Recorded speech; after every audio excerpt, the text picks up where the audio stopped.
And welcome back to the Upside Sports Network. My name is Michael. Appreciate you guys joining us once again. Got some great baseball for you today. The New York Mets take on the Philadelphia Phillies. Kodai Senga once again takes the ball for the New York Mets. He's been Mr. Consistent so far this year for the Mets through all their ups and downs, both in the lineup and that rotation, availability of players. The list goes on and on and on and on for the Mets this year. On the other side, the Phillies, well, they've had their ups and downs as well. They started off the season a little rough, seemed to finally figure out the way. They got Bryce Harper back, and yet they still find themselves sitting a few spots down in the standings in the NL East. We'll see if they can right the ship the rest of the way, but should be a good one for us here tonight. Make sure you hit that subscribe button and like button. It really does help us out. If you're new here to the Upside, we cover Major League Baseball, the NFL, the NBA, and the NHL. Watch the Dallas Stars lose, unfortunately. They are my favorite team anyway. Lose 6-0 in the Western Conference Finals in the NHL the other night. So looks like we're all set for the Stanley Cup Final. Florida Panthers versus the Vegas Golden Knights there. Also in the NBA, the NBA title. But as I mentioned, we're going to watch a little bit of baseball here today. Phillies versus Mets. Lineups already are out anyway. It looks like we're going to have a little bit of an absence in the lineup today. I'll mention that here in just a moment. But for the Phillies, they're going to go with Bryson Stott at the top, followed by Trey Turner and Nick Castellanos. Schwarber hits fourth, Real Muto fifth, Bohm, followed by Marsh, Clemens, and Guthrie. You'll notice the absence of Bryce Harper in there, and he's had a little bit of a struggle the last few days. That's primarily, I'm guessing, the reason why he's not in the lineup today. He's had a good start to the season, considering his injury coming into the year. On the Mets side of things, remember they don't have Edwin Diaz this year. He is their closer, probably the best closer in the game that the entire Major League Baseball has ever seen for a single season. That was Edwin Diaz last year. They don't have his services, but as far as the regulars, Nemo, of course, is back at the top. Alvarez, their top prospect, is hitting at second, is their catcher today. Lindor at short, followed by Alonso. Vientos, anyway, as your designated hitter. Another guy they're really counting on strong contributions from. Haven't really gotten it as of yet, but they're trying to mix in some youth here. Starling Marte is down in the lineup a little bit, as are his numbers this year. He's usually been Mr. Consistent over the last 2 or 3 years, but so far this year only hitting .243. McNeil is at second, Pham is out there in left hitting .225, and Eduardo Escobar rounds things out at third base. Now, we mentioned this offseason that they did not bring in Carlos Correa, and maybe a bat like that would solve some of their offensive issues. The only bat they really added was Tommy Pham, and we can see plenty of things in the Mets chats out there that they want to see some other additions. They want to get rid of Tommy Pham, etc. But let's get to the game. Kodai Senga working very quickly here. It's now quickly 1-1 as that one misses inside to Stott. Stott hitting .292 on the year.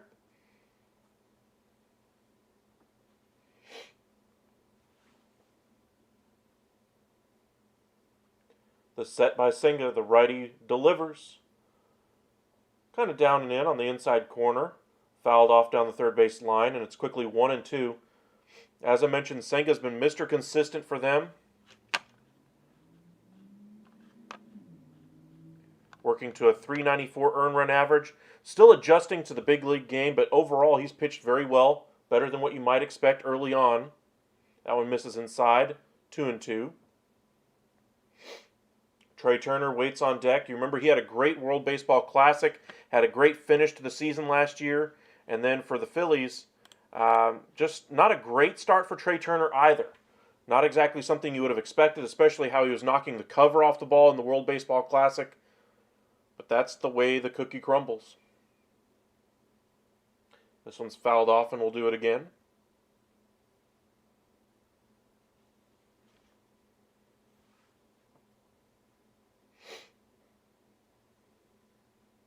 The 2-2 pitch. Another foul ball. Great at bat here by Stott. You can see with his production that he's been giving him so far this year, really the biggest reason why he's at the top of this lineup instead of a guy like Schwarber right now. Schwarber has always been a good on-base guy, and he's still a good on-base guy, but his average is now dipped to 168. Usually he can keep that higher on-base percentage with those walks, etc., if he's still able to hit around 210, 215, and he just hasn't been able to do it. Nice strikeout there by Senga, wins the battle, but overall a good first at-bat here for the Phillies. Just couldn't make contact with that one right down Broadway. Trey Turner digs in.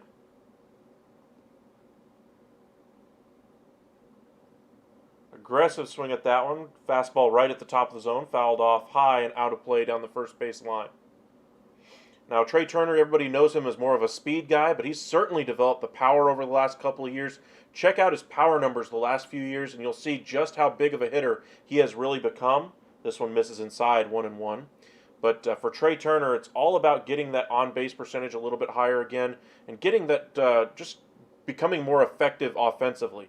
And I don't know what it is to start the year, but maybe he's just gotten into a rut to begin things. Maybe the World Baseball Classic, the groove that he was in, just didn't carry over to the big leagues. Maybe the loss of spring training time may have affected him. But we're almost into June now. Those are things that should not be affecting you at this point in the season.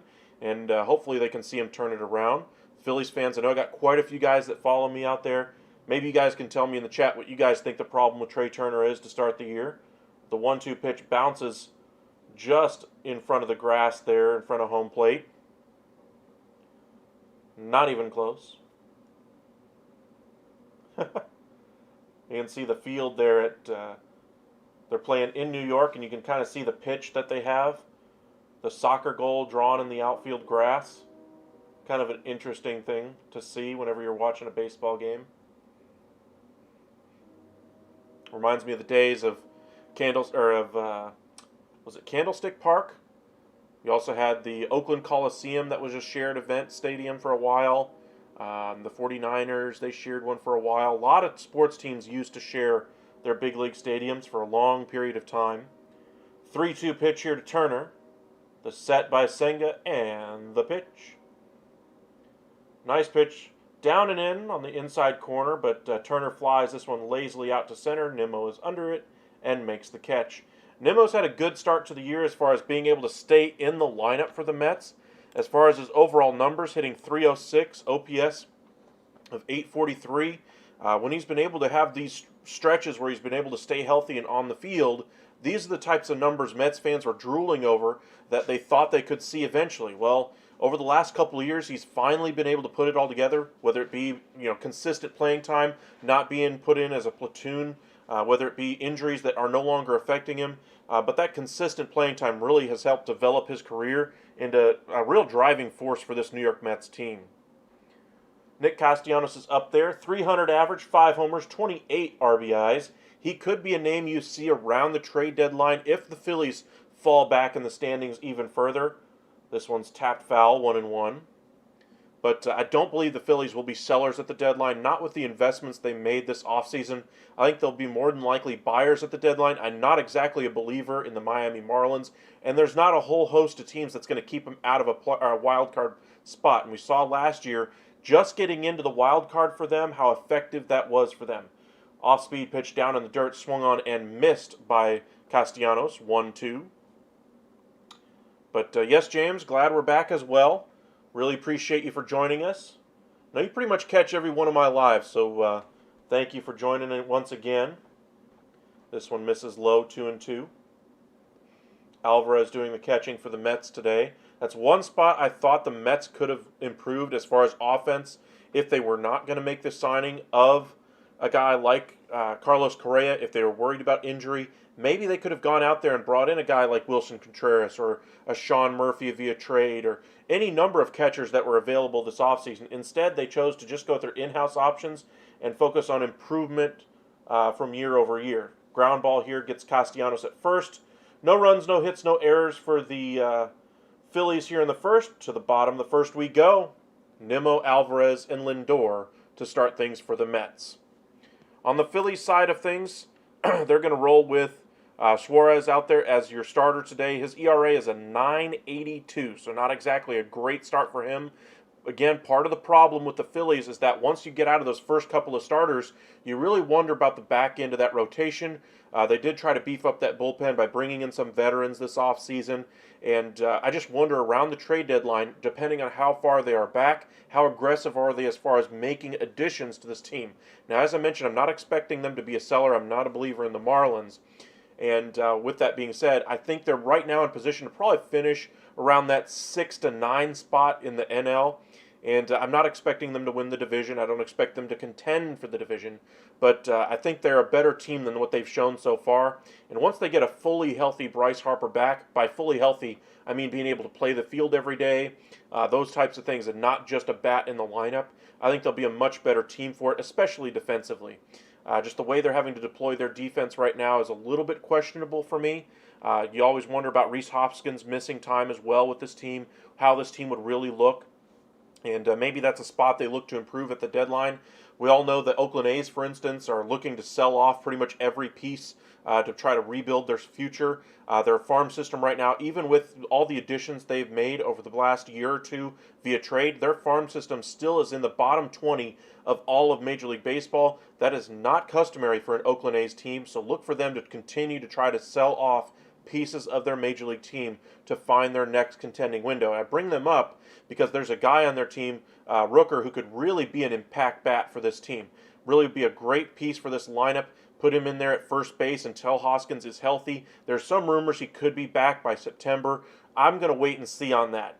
Because of the injury that Hoskins is going through, I'm not going to count on his production when he gets back anyway. So I would like some proven numbers from this year going into that lineup. So maybe a team like Oakland A's could provide a first baseman for this Philadelphia Phillies team. Ranger Suarez is out there. This will be his 4th start of the year. He's only thrown 11 innings so far, giving up 17 hits, whip of 2.0. So again, it's going to be a rocky start probably here for the Phillies as far as the starter's concerned. But maybe he's able to straighten it out. First pitch here, well outside to Nimmo. Nimmo again hitting .306, 4 homers, 21 RBIs, and an .843 OPS. He's been one really consistent player for them. Would like to see the rest of this lineup get to that consistent level as well if you're a Mets fan. Just looking at their lineup right now, Alvarez, the guy they just called up, is hitting in your 2-hole. Lindor hitting only .225. Alonso's power numbers are really strong, but he's only hitting .243. Their DH, of course, another young guy. Marte's having a down year. And, of course, as I mentioned off the top, they don't have Edwin Diaz to lock down those one-run games this year. So they're having to rely on other guys this year. Not saying they can't do it. I'm just saying they haven't gotten the production they had hoped for. Easy tapper out to shortstop here. 1 up, 1 down here for Suarez. Good start for him and the Phillies. But as I mentioned, both sides are going to have to get better as we get closer to the trade deadline to really see what either team can do. Coming into play today, the Mets are an even 500 team, 27 and 27. The Phillies a couple games worse than that, 25 and 28. But as I mentioned, the Phillies are still kind of a little bit of a hodgepodge as far as the way they're working things defensively, with Harper being limited to pretty much DH duty, and then of course Hoskins not being there every day at first base, Derek Hall, etc., being out or is not in the lineup right now, and it's just not exactly what you expected coming into the year. We knew Harper was going to miss time. He actually came back way earlier than expected, but this rotation I think still needs at least one more. Not necessarily an ace-level arm, but somebody who can be a third starter in a playoff rotation. And they don't really have that in their rotation right now. You look at guys like Walker, people who they've signed, and they just haven't gotten the consistent level of performance out of what they had hoped for coming into the year. Alvarez fouls this one off to make it a 1-2 count now. Time requested here. Mets are banking a lot on this young prospect Alvarez. If they can get him to be anything like they had hoped for coming into the year, then maybe they did the right thing in not trading for a catcher or bringing one in. But I still think you need a proven bat in the middle of this lineup, especially with the kind of regression we've seen through a number of bats in this lineup right now. That one outside, and it's now 2-2. Regression coming from Lindor, coming from Marte. Those are probably your two big pieces that you really need to start to get going. Alonso, as I mentioned, the power numbers are there. He's never going to be a 300, 320 hitter. In fact, I think last year there was only 2 hitters that finished above 320, something like that. But you don't exactly want them around the Mason-Dixon line, if you will. 3-2 pitch. Beautiful curveball, and Alvarez knew it, immediately walked to the dugout, didn't even wait for the strike 3 call. 2 away. So far, so good for Suarez. Safe to say this might be his best start of the year if he keeps throwing this way. Last year in 29 starts, worked to a 10-7 record, a 3.65 ERA. Safe to say he's a far cry from those numbers so far this year. Lindor digs in, hitting .225 with 9 home runs. Takes a fastball right at the bottom of the zone for a strike, and it's quickly 0-1. Suarez last year in 5 postseason games through 3 starts had a 1.23 ERA, and once again, just not near those numbers. This one's popped up, short right field, coming in and making the catch is Castellanos, and it's a 1-2-3 first inning for both sides. To the second we go. 0-0 our score. As I mentioned, a lot of baseball going on right now around Major League Baseball. Let's check in on a couple of those scores. Tigers have jumped out to a 3-1 lead early against the Rangers. Rangers, of course, among the top teams in all of baseball so far this year. A lot of people have them ranked either second or third in their power rankings. Their rotation, of course, has been a big talking point as far as the improvement, but the offense has really been the straw that stirred the drink for them, if you will. Their numbers with runners in scoring position are off the charts. I don't expect that to continue, but keep your eyes peeled for what they may have going into the second half of the year. Padres need a win badly against the Marlins there. Marlins, one of the surprise teams this year, 0-0 in the bottom of the third. Baltimore 2-0 against the Guardians. They just put Cedric Mullins on the injured list right now. Brewers are 2-1 over the Blue Jays, although the Blue Jays look like they've got a couple runners on right now. Boston and Cincinnati scoreless. Mets and Phillies, the game we're doing, scoreless, and everything else still yet to get underway. Depending on how quickly this game gets over and how things go, we may end up doing a nightcap for you guys. May end up doing that Yankees and Mariners game, so we'll see how quickly this one gets through. Looks like we're back for the second inning. Senga out for his second inning of work through 18 pitches in that first frame. He'll be dealing with Schwarber, Realmuto, and Bohm. Bohm having a nice year, 269 average so far this year. Realmuto, kind of a ho-hum year for him, 266. But Schwarber, as I mentioned, that average has dipped to 168. That's probably the primary reason why we're seeing him a little bit lower in the lineup today. I wonder if this might end up being the home for him as they go through the season. Bryce Harper's, of course, got to fit in that lineup somewhere. And if they do get Rhys Hoskins back or make a trade deadline acquisition for a first baseman, that would be another big piece of this lineup. We saw that the Phillies really had a great lineup in the postseason last year. Hasn't been the case so far this year. Mets, of course, on the opposite side, had a great lineup all the way through August last year, and then it just fell apart in September and in the playoffs. They weren't able to get anything consistent going. Really fell on tough times, and the Braves were able to leapfrog them. The only improvement they made in their offense was Tony Pham, and we've seen how that's gone so far this year. A lot of regression, probably the biggest reason why the Mets have not performed as well offensively. But as I mentioned, Senga's been Mr. Consistent for them. I say that as well because they brought in Verlander this offseason. He missed basically the first month of the year due to injury. They had Max Scherzer due to poor performance and being suspended for 10 games. He was in and out of that rotation as well. And so Senga's really been the guy that's kind of held things down here early in the season. 1-1 here on Schwarber.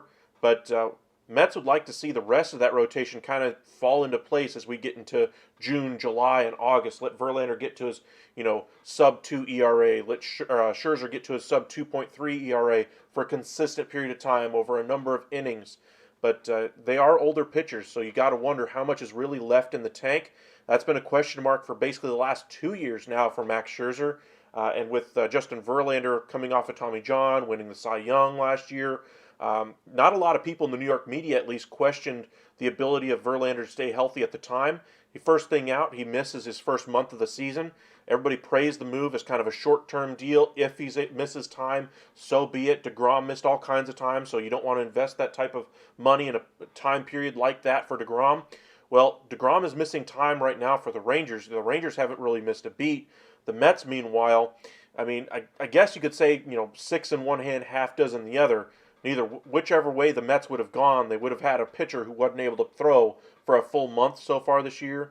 But I just wonder about the wisdom of going for a guy who's over 40 years old, who's on the back half of the back nine of his career, and versus going with a guy in his age 34 season. Sure, you would have had to given up more money, and I'm sure if he had been able to reach that level of dollar figure with the Mets, he might have been more inclined to stay. I know there's a lot of reports out there saying he was out the door anyway, but money talks, and if they had at least gotten into that price range for 3, 4, 5 years, I think the Mets would have had a very good case to possibly retain Jacob deGrom, and I think he is probably the better bet, especially the contract that he signed with the Rangers, $37 million in average annual value. Meanwhile, Justin Verlander, 43 in average annual value. And if it works out, the Rangers got an extra year on the end of it with an option, kind of a vesting option as well. So if it works out and the Rangers get out or have this great rotation going forward, good on them. For the Mets, they took the gamble of going with a 40-year-old player. So we'll see how it works out. Schwarber has struck out. Good work here for Senga, his second strikeout of the game. He got Stott to open the game. Real Muto's up there. Quickly falls behind 0-2.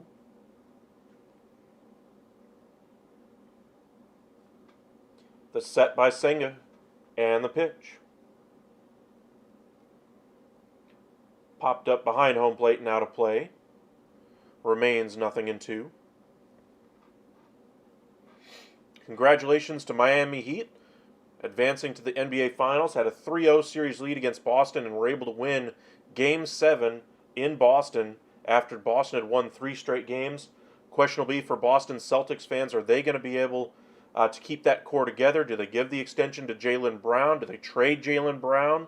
A lot of questions for that organization going forward about how they build their roster. Do they need somebody to work a two-man game with Jason Tatum, or do they trade Jason Tatum? I don't think that's the route they'll go, but I think there's some questions that are going to start to be asked more seriously at the upper levels of management there with the Boston Celtics, and not just among media members.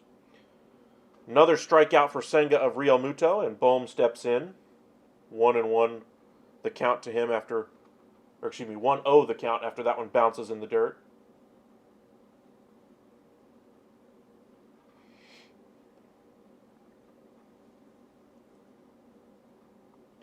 The set and the pitch. Just off the plate, about 2 or 3 inches inside, but fouled down the third base line.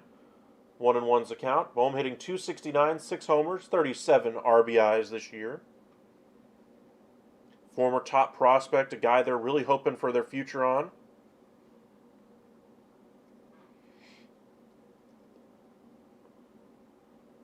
Another pop-up, this one to medium center field, and kind of reaching back for it, McNeil makes the catch.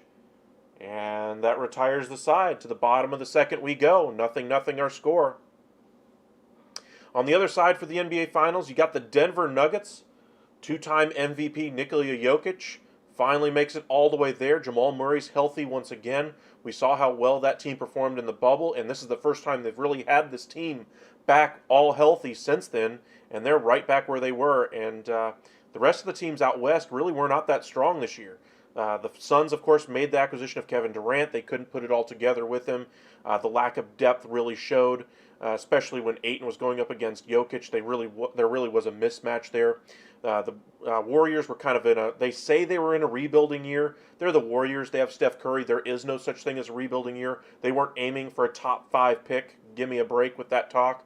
But they were not necessarily as good as they have been. They weren't functioning on all cylinders, if you will. Wiggins had missed some time due to injury. Poole had indecision making within his game. And I think there's an argument to be made that maybe they make a move, bring in a veteran instead of Jordan Poole. There's some talk about possibly getting rid of Draymond Green. I don't think that'll happen. But we just saw Bob Myers step down today as the GM of that organization. So a lot of question marks for the Warriors. But the Nuggets, again, were Mr. Consistent all year for the Western Conference.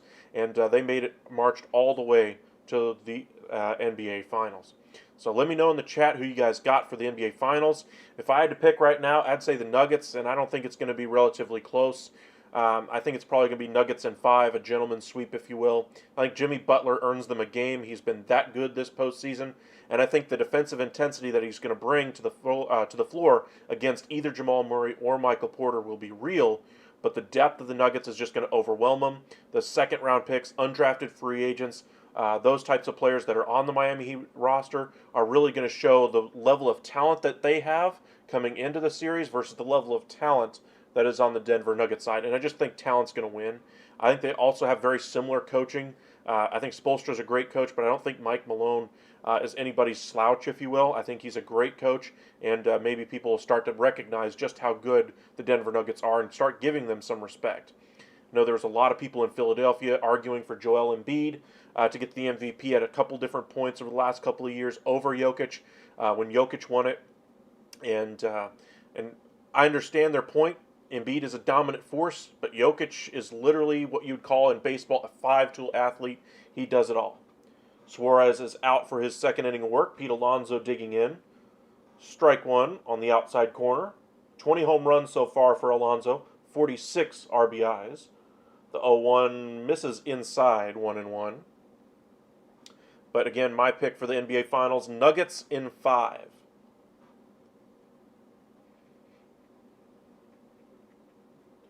Most home runs in all of baseball. Alonso clear of everybody by 3.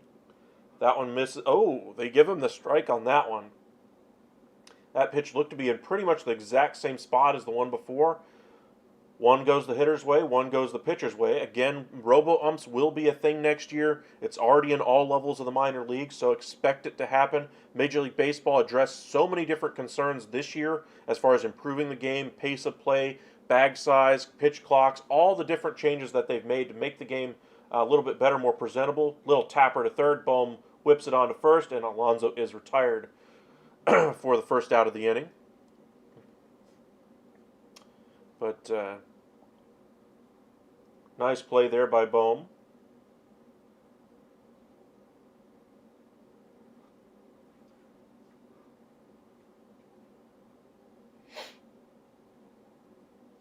It'll be Vientos. Not sure how to pronounce it, but bear with me if you will. This one misses off the inside corner.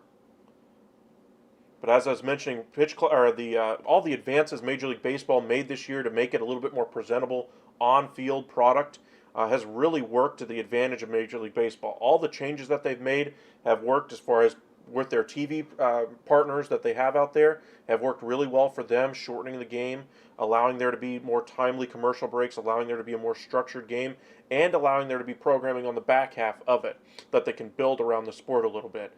And you've seen all the different avenues that they have out there, Apple TV, etc., Peacock, another ground ball to Bohm, and Vientos is retired, 2 away, Marte due up next.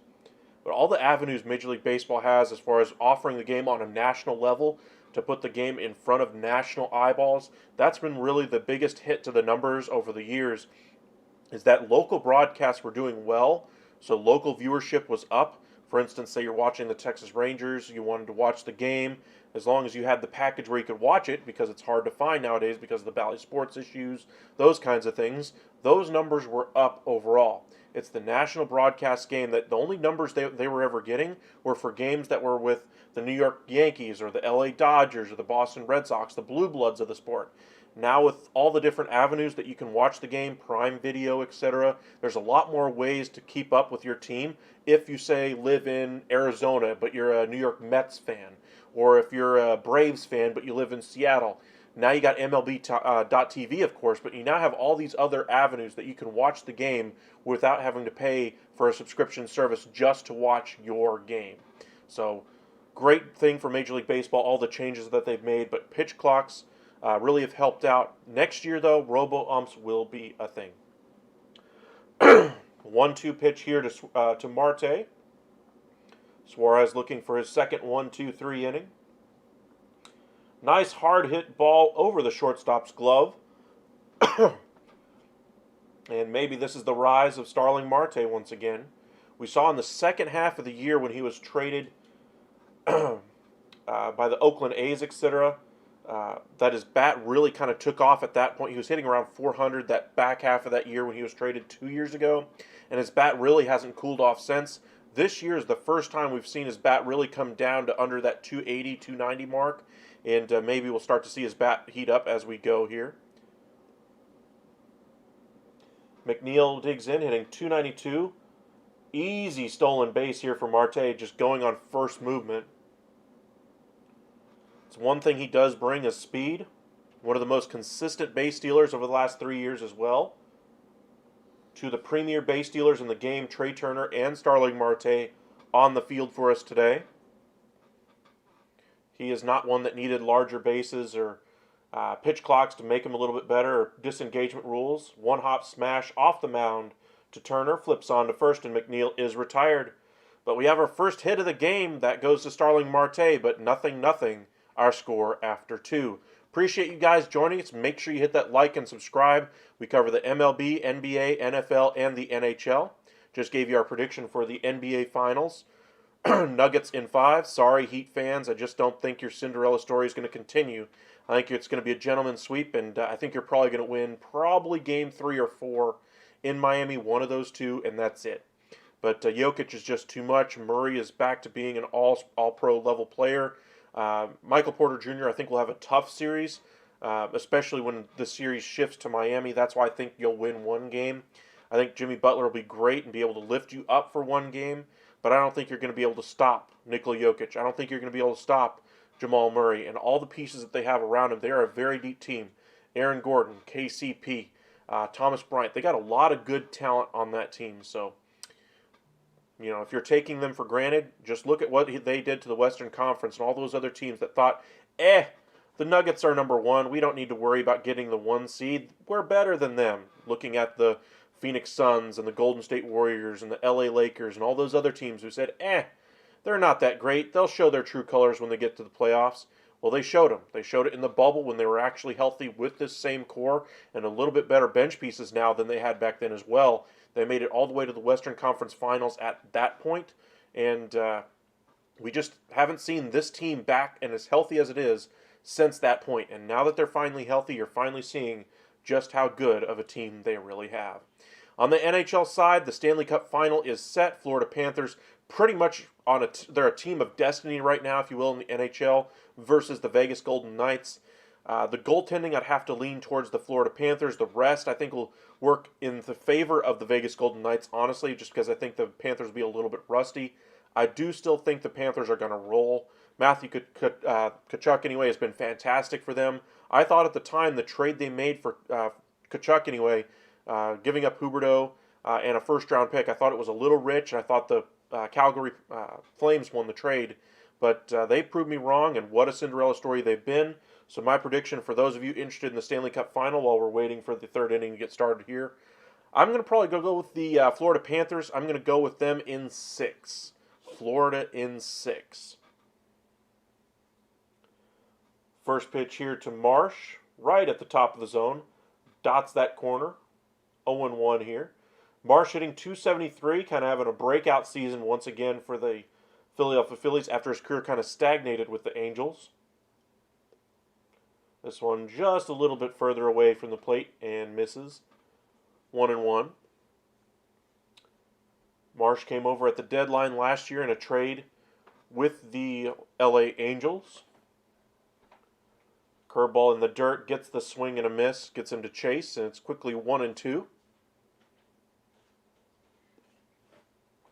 We're already through 2 innings, and we've basically been live for about 40 minutes. The game only started, though, probably 15 minutes into the live, so we're, 25 minutes into the game? We're already 2 innings done.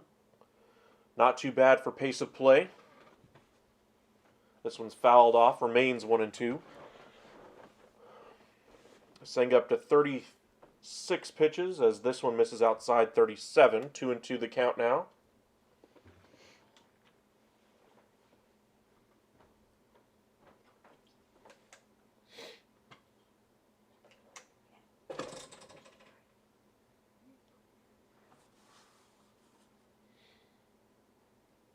The 2-2. Grounded foul. And we'll do it again.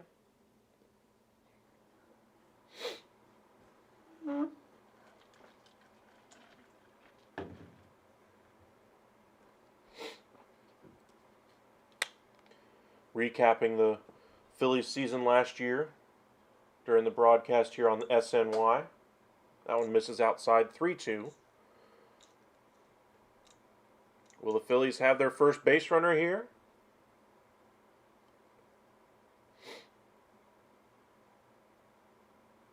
The 3-2 pitch. Little tapper. This one out to second. Flipped on to first. And Marsh is retired for the first out here in the top of the third.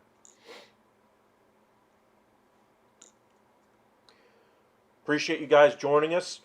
Kind of don't really want to do too much of a play-by-play for you guys, but I really want to focus on, what these two teams need. We're talking here at the end of May. We've gotten a good idea of what both teams are looking like coming out of spring training now. They have had time to adjust to their new team if they've just got brought in, Trey Turner, etc. But here we are at the end of May, and Atlanta, of course, is on top. The Marlins have played really well. They sit second right now in the division. Then you have the Mets followed by the Phillies. So these teams in the 3-4 spot. This one's lifted into left and gets down. Philadelphia gets their first hit of the game. Cody Clemens, of course, is the guy you all expected to get that first hit against Kodai Senga. If you had that one on your bingo board, go ahead and give yourself a pat on the back. But nice piece of hitting there. That's something we did not see from him in years past, kind of following through with his stroke there. Never going to be a huge offensive threat, but he's kind of a good multi-positional, utility infielder type player. Phillies kind of need that right now with all their limitations positionally. Or a ball in the dirt, and Guthrie holds back just enough. 2 for 15 on the year. Very early for his season. But looking at these two teams specifically, what do you guys think these two teams need to do to show them either their management, their fan base? What do they need to do to improve by the trade deadline so that they don't necessarily have a huge shopping list? Looking at the Mets side of things, I would say their first priority has to be that rotation.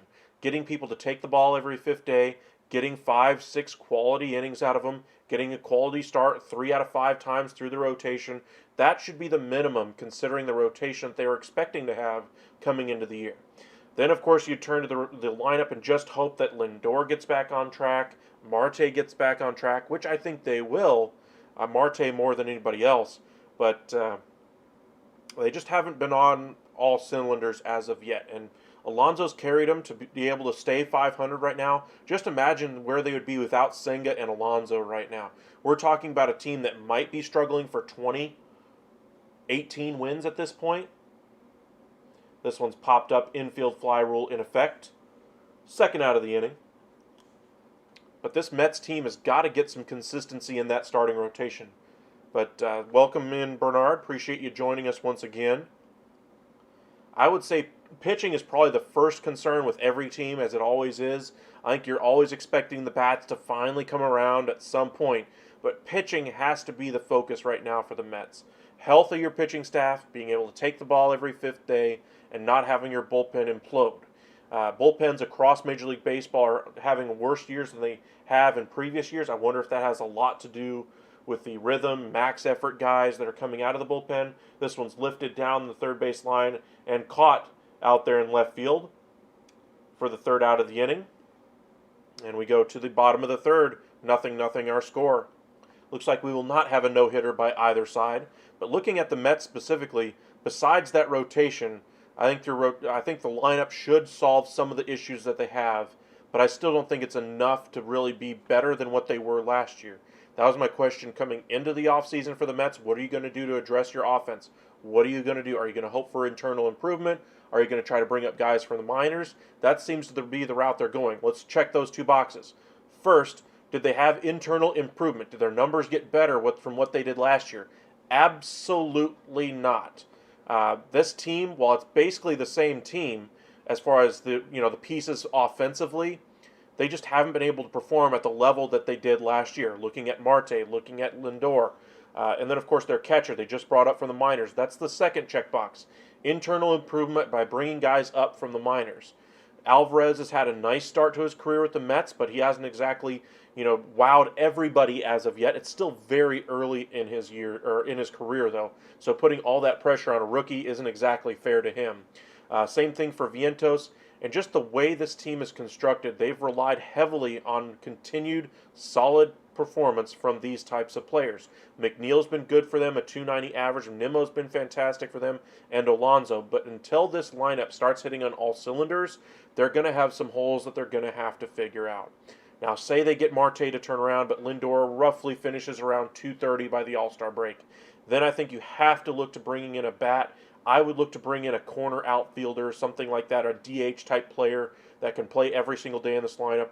You look at the questionable decisions they made this offseason around Carlos Correa, whether or not they should have gone ahead and get that contract done for Carlos Correa. That ship has sailed, unfortunately. They don't have that level of player at their disposal right now. And I think he would be the exact remedy right now to solve what ails this lineup. But unfortunately, it just didn't happen. And players like Francisco Lindor, who had basically given their seal of approval to get this thing done, it didn't happen. I'm sure he was more than a little disappointed that they didn't get it done. You look at guys that they did bring in, Tommy Pham hitting only 225. A lot of Mets fans out there calling for him to be off the roster. I mean, Tommy Pham had a nice year. When you look at the peripheral numbers with the Red Sox last year, we thought there'd be some improvement, but he hasn't really shown it as of yet. He's at bat right now, 3 homers, 14 RBIs, and a 704 OPS. Played a fair amount this year.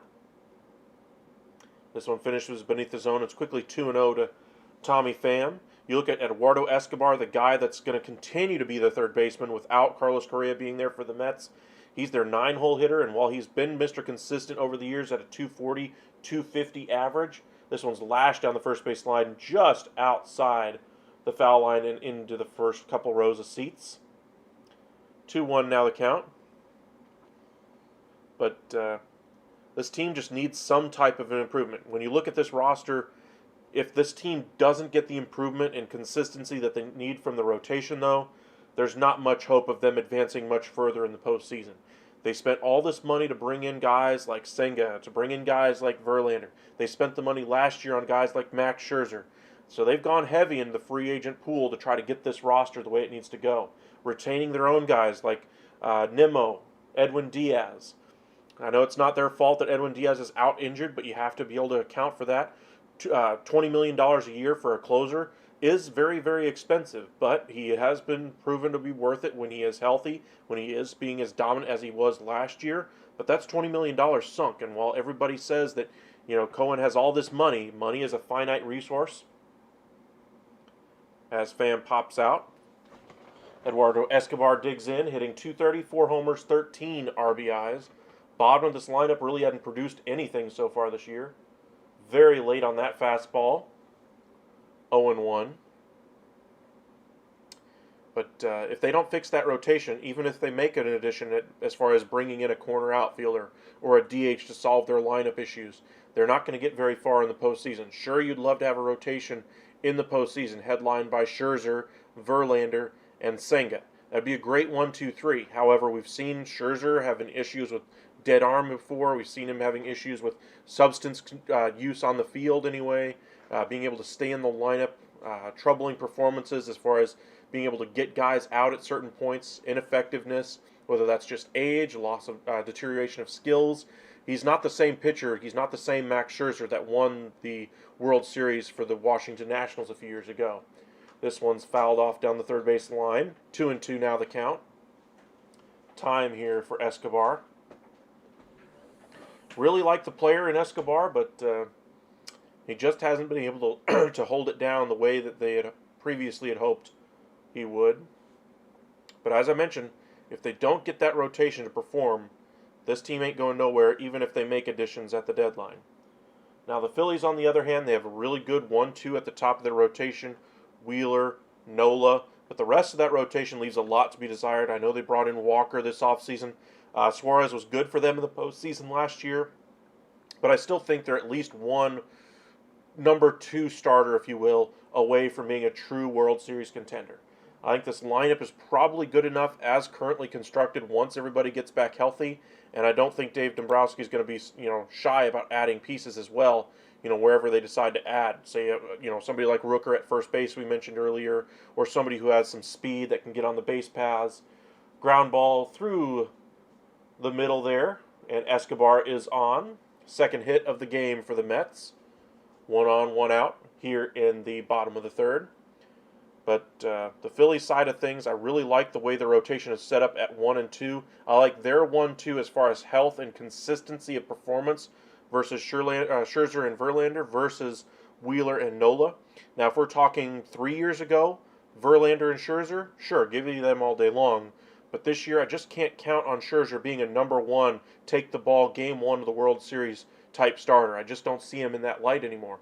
Verlander, same thing. I think he's a great pitcher, but you're only going to get maybe 6 innings out of him at this point in his career, and he's been injured so far this year a lot. So kind of keep your eyes peeled for what they ultimately decide to do in that rotation if they make some changes there as the season goes along. There's a couple of good starters that are expected to be available. Eduardo Rodriguez of the Detroit Tigers, off to a very nice start for them. He could be a guy that's moved at the deadline. However, the Tigers are right around 500 right now. As we sit at the end of May. 0-2 count here on Nimmo here. 304 average, 4 homers, 21 RBIs. The lefty Suarez against the lefty Nimmo. This one's bounced in the dirt. Nice block there by Real Muto. Keeps Escobar there at first base. As far as the lineup, we mentioned that Harper's back, but he's not necessarily able to play in the field. Hall isn't in the lineup right now. Hoskins is out. If they make one of those additions to their lineup, I think their lineup is already good enough. Once they get Trey Turner going, once again, we've seen how good of a player he is. Once he gets rolling, he can literally carry an entire lineup once he gets going. Stott has shown some real improvement this year. Marsh has shown some real improvement this year, and Castellanos is finally starting to play like the Nick Castellanos they'd hoped they would have when they came in. Nice pitch there. Gets Nimmo on the strikeout. Alvarez takes low, ball 1. 2 away here in the bottom of the third. But the Phillies have had some nice improvement in their lineup as far as their numbers. Stott last year was hitting like 220, 210. He's up at 290 right now, taking over that leadoff spot. Schwarber, a guy that I expect his numbers to rise as the season goes on as well. Hitting 168, but his on-base numbers are still relatively high. Marsh hitting 272. Resurrected his career, as I mentioned. But Harper's back in the lineup, hitting 306 right now. Entering play today. This one misses outside 2-0.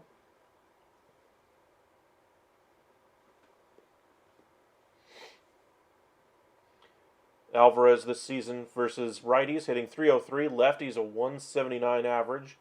They show on the SNY broadcast. Again, more question marks around that catcher position. As I mentioned, the Mets really should have, that would have been the one place I would have improved this offseason. I would have added somebody at that catcher spot, whether it be Sean Murphy, Wilson Contreras. I would have brought in some veteran to take off some of the pressure of a guy, Fernando Alvarez right now. Showalter shaking his head at that strike call in the inside corner. Shake your head all you want. It was all the way there.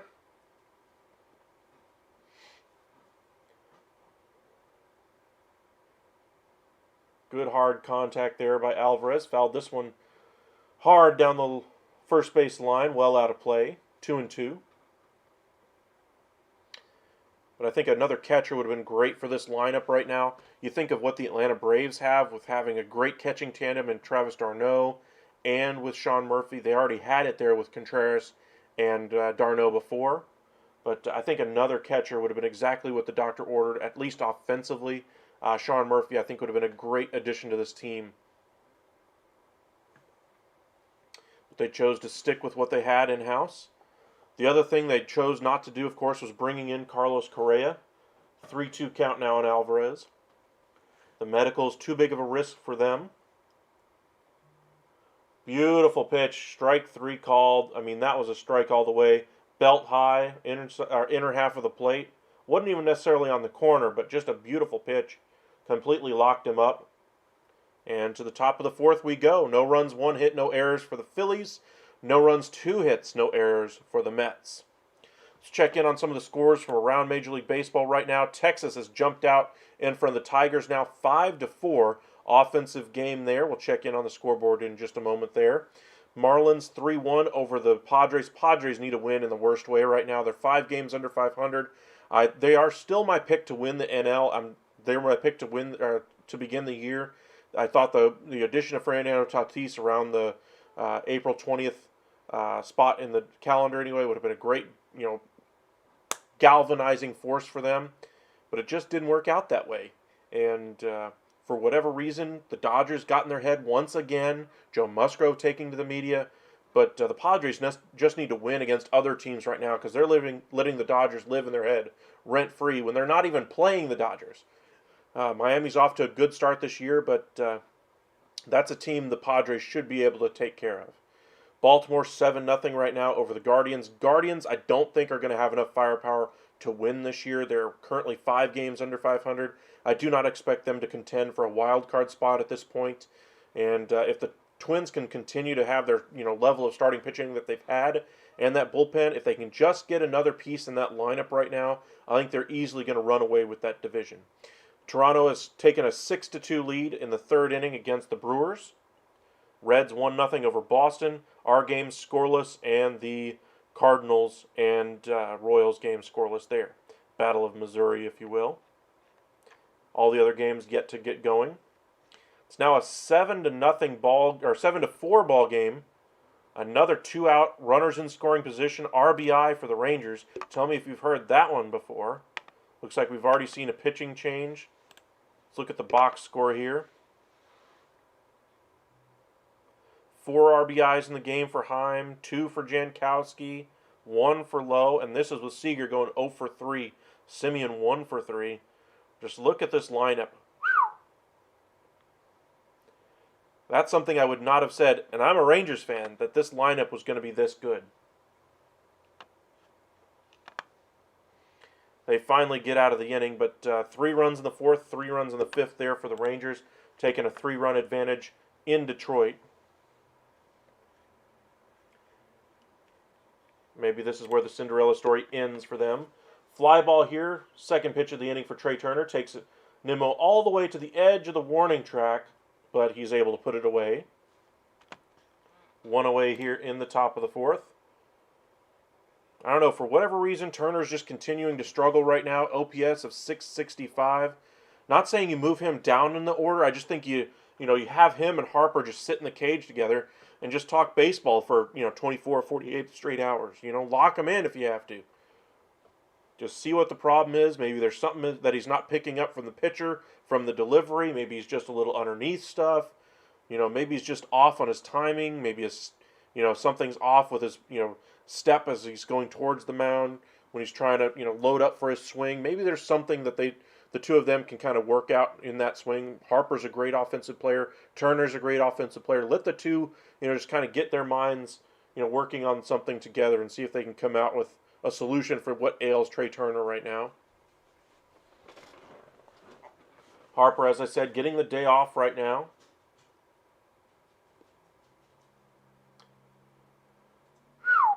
Senga dotting up the inside corner, 1-2 here.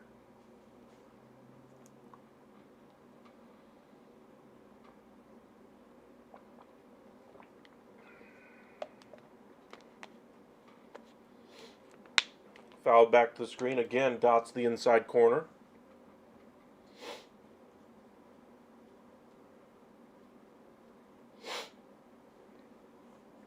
Showing the impact of a guy like Bryce Harper. Last year in the postseason, hitting .349. He is that good of an offensive player. Castellanos got this one going, taking it out toward left center field on the track at the wall. What a catch by Nimmo. Beautiful. Not sure that would have gotten out, but what a great catch either way. 2nd out of the inning. Senga thought he had given up a home run. I want to see that replay, but he might have taken away a home run on that one.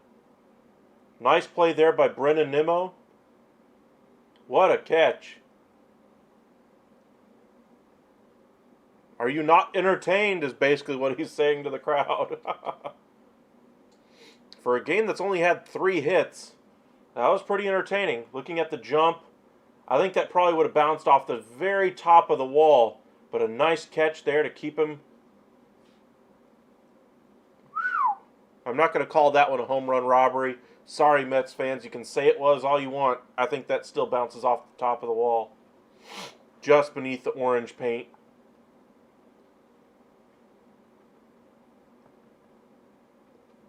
But that's still at least robbing a double. Schwarber's in the box, takes ball one.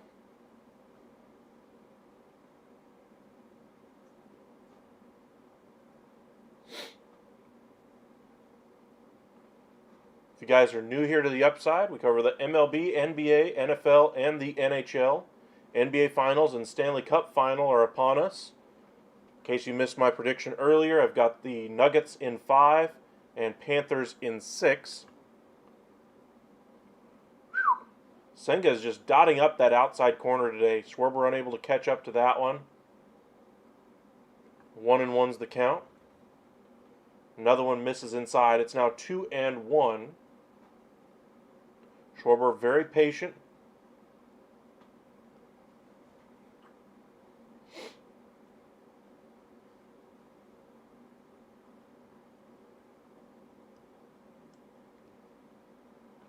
Good fastball.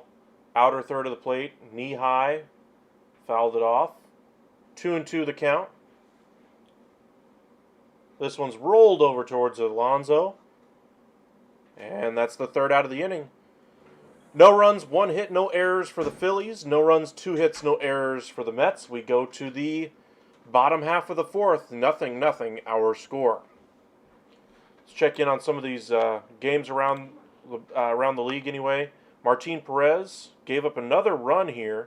He's had his struggles to start the season. I think it's probably a home run. Andy Ibanez, the former Ranger, hit a home run off of his former team. Okay.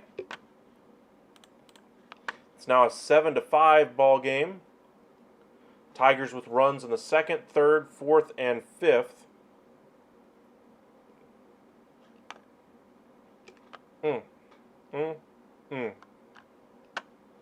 Everybody thought Martin Perez had solved some of his mechanical issues, whatever the case may be, but it seems like those issues are rearing themselves up once again, giving up more hard contact. Looks like the Padres have added to their total right now. They're behind only 1 now to the Marlins, 3-2 in the top of the 5th.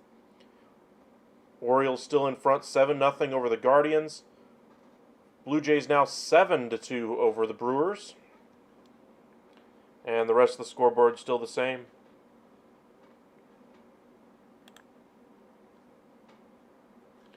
Let's check in on the standings right now from around Major League Baseball.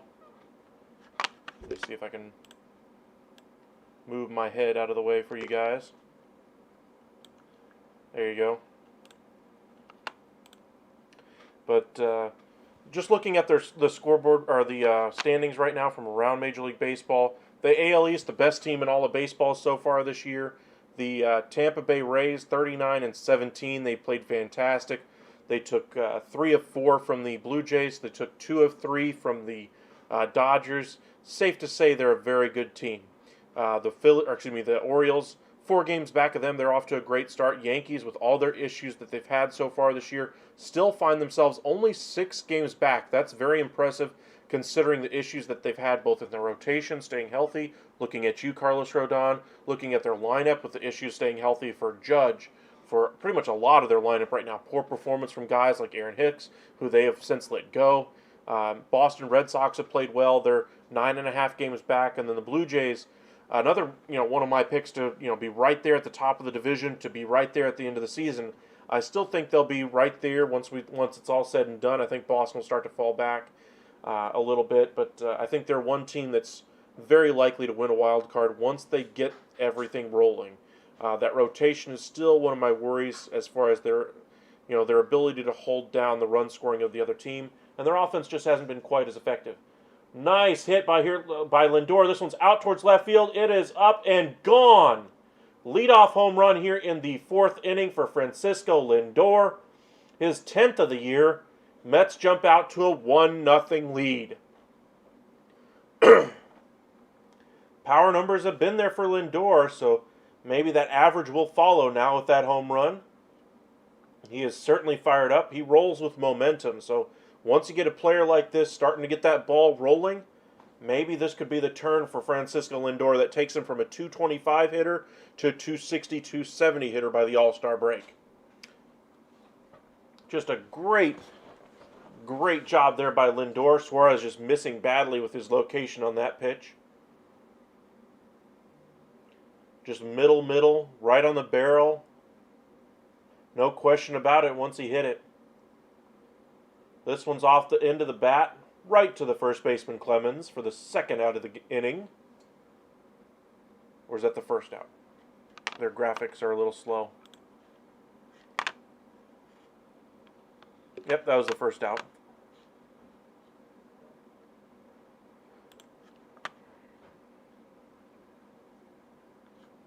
Vientos will be next. Looking at the AL Central, as I mentioned, the Twins I expect to win this division handily. They're only 2 up on the Tigers, but the Tigers are 2 games under 500 right now, and I don't expect them to stay in contention in that Central. The starting rotation is just too good for the Twins right now, so keep your eyes peeled for all these other teams to be sellers in this division. Looking at the Guardians, White Sox, and Royals, all of which have premium assets they could deal at the deadline. I think the Guardians could have a serious discussion about trading their all-star closer, Emmanuel Clase, even though he's having a little bit of a down year so far this year. Aroldis Chapman took a 1-year, $3 million deal with the Kansas City Royals, all with the intent of being traded at the deadline. Looks like that will happen. Chicago White Sox have had some good pieces out there in the bullpen. Now they add Liam Hendricks back from the injured list after he recovered from his leukemia, and looks like he will be back. It looks like he made his debut anyway for the season anyway yesterday. And he could be an important piece for somebody at the trade deadline. So, as I mentioned, those are some teams that could have some pieces available for teams like the Mets and Phillies to choose from. Looking at the Guardians, maybe they could part with a corner outfield bat. They don't really have any great ones there on the roster, but maybe they're willing to part with one of their middling outfielders if the price is right. Looking at the White Sox, maybe they say, we've had enough with the Eloy Jimenez experiment. Maybe they want to, do a full reset and trade Luis Robert. There's some options out there. Kansas City has a couple of outfielders that they could move that would solve some of the issues for both of these teams. Then you look at the rotation. Lucas Giolito, Eduardo Escobar, nice hard hit ball. This one gets down. Castellanos cuts it off. Nice play. Vientos, a good hard hit ball, but even better defensive play out there in right field by Castellanos to be able to hold him to a single, not let that ball get all the way to the wall. Castellanos not known as a plus defender, but that was certainly great effort there. Be able to cut that ball off and make a strong throw to keep Vientos to a single. Looks like they're starting to square up the ball here on Suarez just a little bit. Second time through the order. Marte already got a base hit in his first at bat back in the second inning. Suarez throws over to first, but easily back in there safe. Marte also had a stolen base, pretty much completely uncontested in that second inning as well.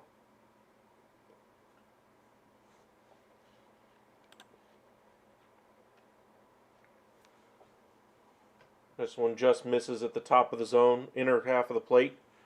1-0.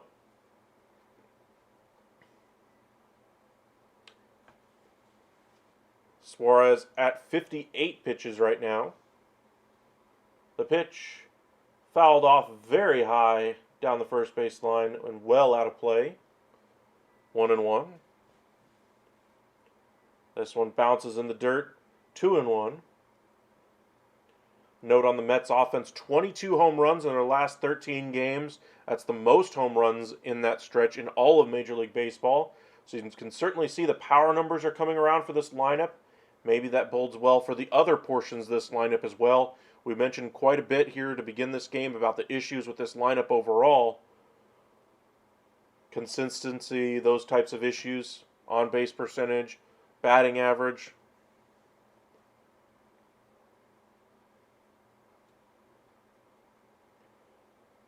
Marte lines this one into center. Going back on it is Marsh. Makes the catch right in front of the track.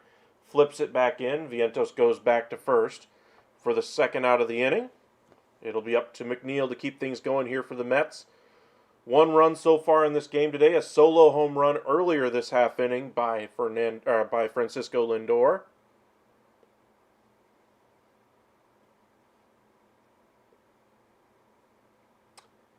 The set by Suarez. And the pitch.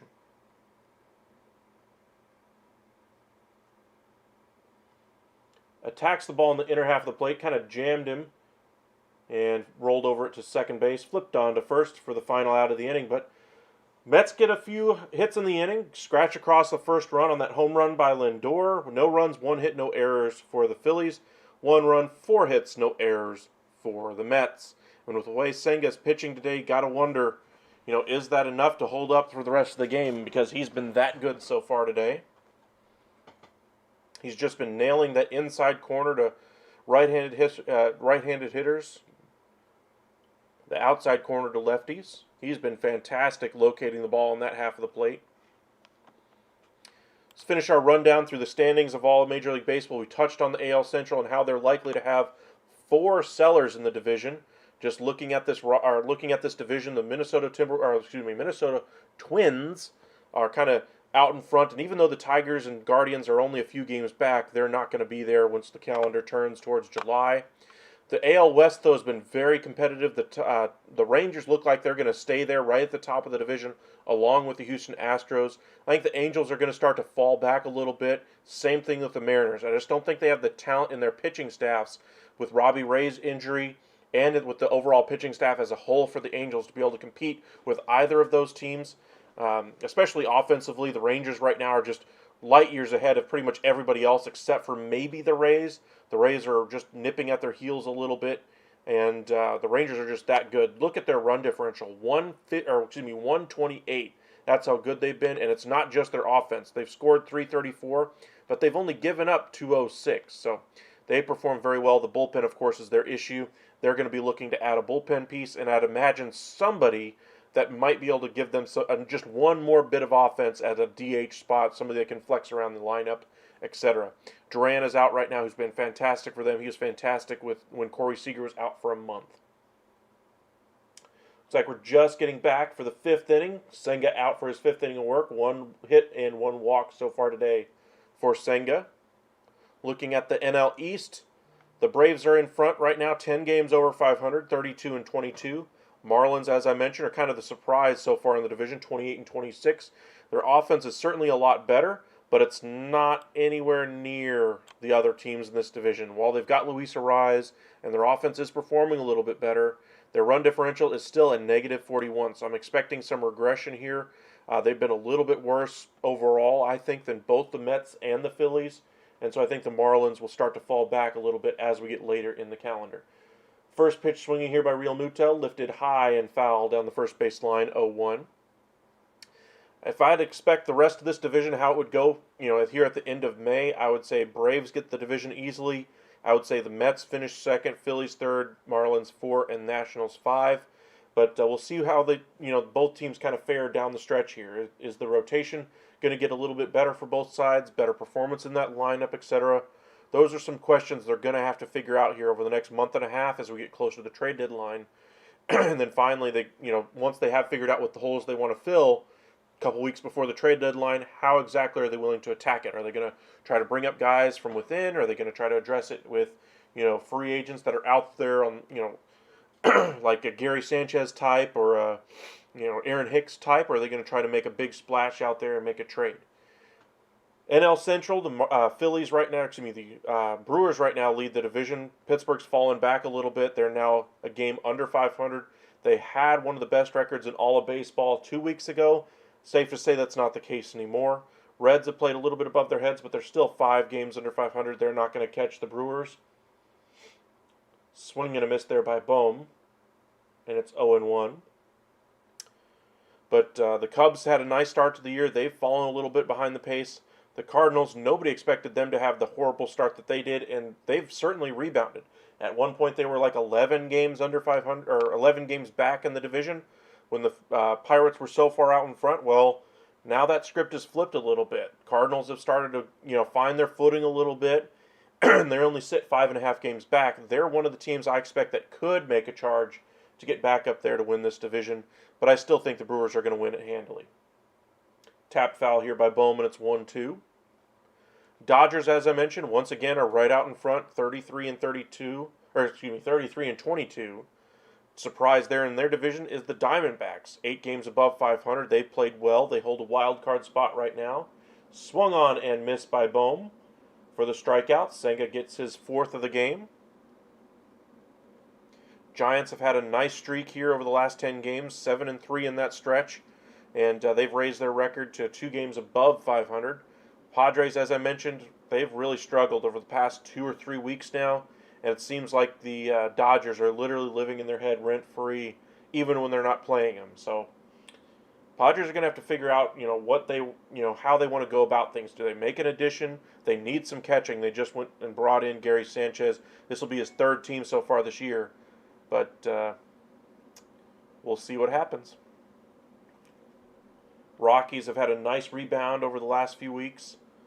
They're only 7 games under, but they're going to be, 7 games under, but they're going to be one of the teams that you're going to expect to try to trade off some pieces. I think that Chris Bryant could be one of the big guys available at the trade deadline to a team that's willing to take on his salary, a team that could utilize his multi-position flexibility.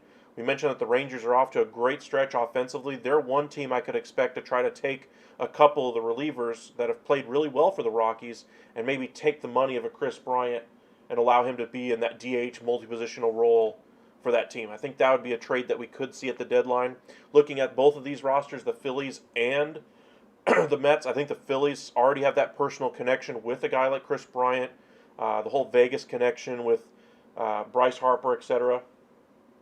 3-1, nice off-speed pitch, finds the zone at the top for Marsh, and it's now 3-2. He thought it was ball 4, was ready to chuck his bat, but here we go. Nice side-by-side on the screen. Senga and Marsh. The pitch. Just absolute filth there from Senga. Got him to chase one beneath the zone. Another strikeout. Senga is absolutely rolling right now.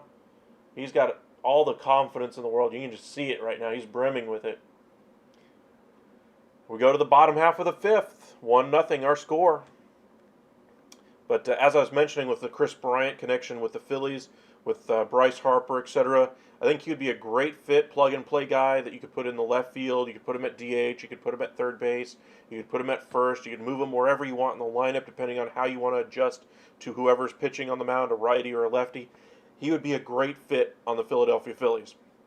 Now, the question for them, is that the piece for them, or do they need to go out there and get rotation?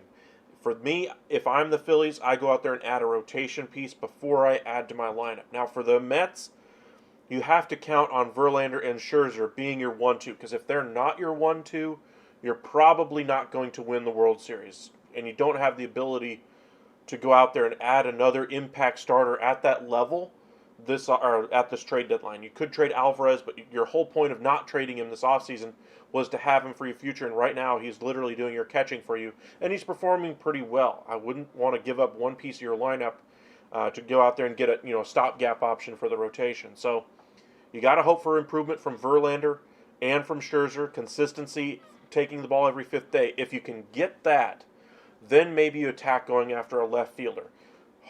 Chris Bryant would be a great get for you. Money's no object, as we've seen with Cohen, even though it was an object when it came to Carlos Correa.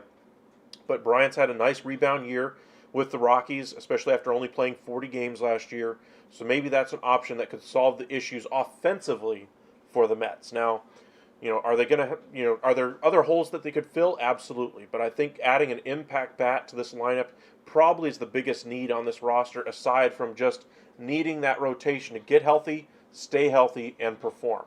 If the Mets can do that, I think the world's their oyster as far as on the NL side. The Braves are very good. I think it should come down at this point. If I were a betting man, I would take Braves and Mets if they can get their rotation figured out. The Dodgers, I just think they're playing a little bit above their heads right now. I think they're playing with their reputation more than anything else. And as we get into the postseason, we're going to see their flaws in that rotation, their limitations offensively. Muncy's had a nice rebound year for them, but they no longer have Trey Turner in that lineup, and they're going to feel it when October rolls around. But the whole reason why they did it, to try to bring in Shohei Ohtani this offseason, so maybe it's just a one-year temporary dip in talent for them. They have a ton of minor league talent that they could move at the deadline, but they have to be mindful of the money they bring back so as to not, mess with their tax situation when they go after Ohtani next year. 1-1 here by Suarez to Pham. Misses outside, 2-1. We're in the bottom of the fifth inning. Only run coming on the Francisco Lindor home run. Maybe that's something that'll get him going. Up to 10 home runs now on the year. As we mentioned, the last 13 games for the Mets, they've hit 22 home runs.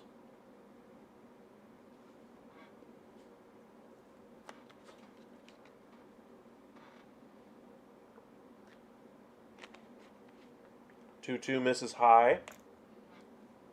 Now full.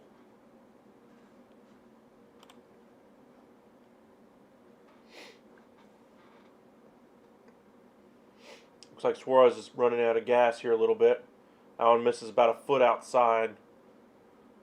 That's a walk there for Suarez. There's Escobar coming up next. This will be the third time coming through the lineup here after Escobar. I wonder if they'll have the bullpen going. I mean, he has only given up the one home run, but he hasn't been crisp for about an inning and a half now.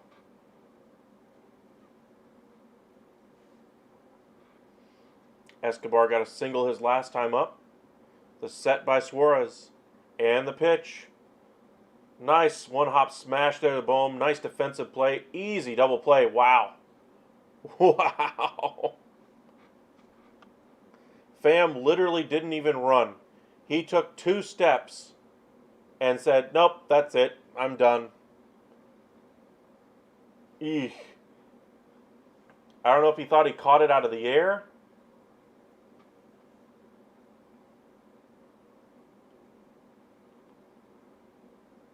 I really don't know what Tommy Pham was doing there. If I'm Buck Showalter, you're a veteran. You should be paying attention to where that ball is hit. You should have seen it hit the ground. There's no reason you should have thought you were going to be picked off first base for whatever reason. You run it out every time. Ground ball here on the 0-1 count, and Nimmo is out at first. But, yeesh.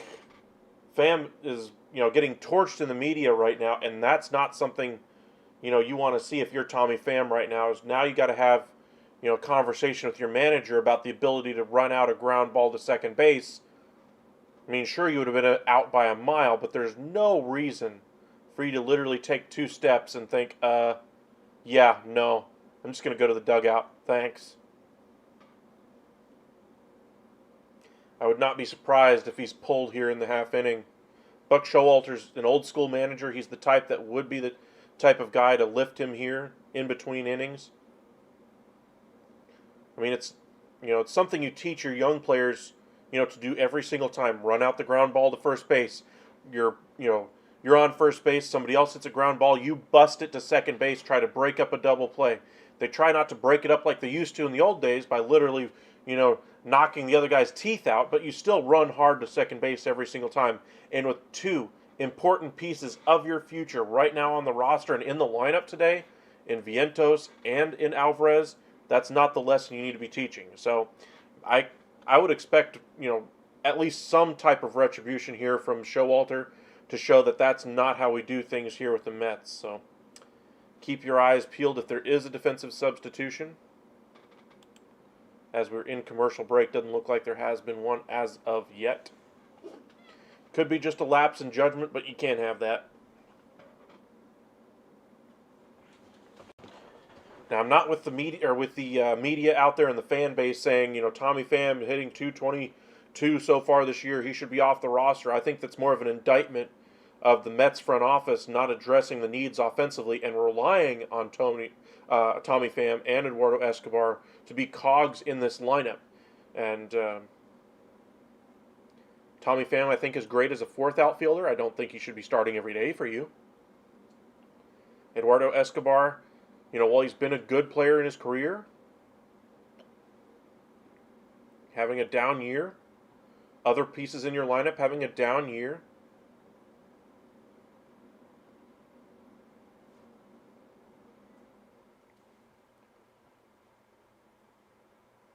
Something that might need to be addressed. Doesn't look like they brought in a defensive replacement here for Pham, who is the left fielder today.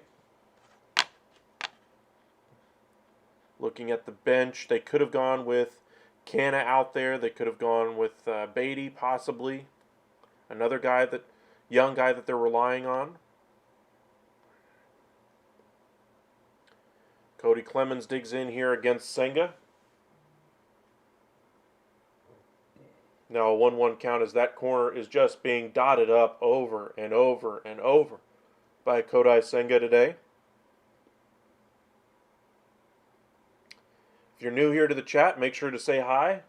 Drop us a like, hit that subscribe button. It really does help us out.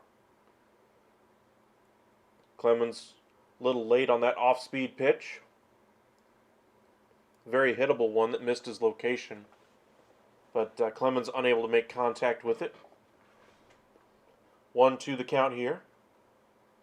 The set and the pitch. This one off the outside corner, did not dot that one up. Off-speed pitch missed by about 2 or 3 inches. Looks like he had Clemens locked up, just not able to get it over for a strike. The 2-2 pitch. Another off-speed pitch down and in. Clemens unable to hold up on that one. And that's another strikeout for Senga. His 6th of the ball game through 5 1/3 innings. If this is the Senga that we see going down the stretch this season, maybe he is one of the top 2 starters as we head to the postseason. If Scherzer continues to have his troubles, with production, performance, staying on the field. Same thing for Verlander, more him staying on the field more than anything else. But Senga's pitched very well. He's lowered his ERA to 3.54 today. To begin the game, it was around 3.8, 3.9. So nice work here by Kodai Senga. This one down in the dirt, 1-0. Another one popped up here, well out of play, and it's now 1-1 to Guthrie, the left fielder.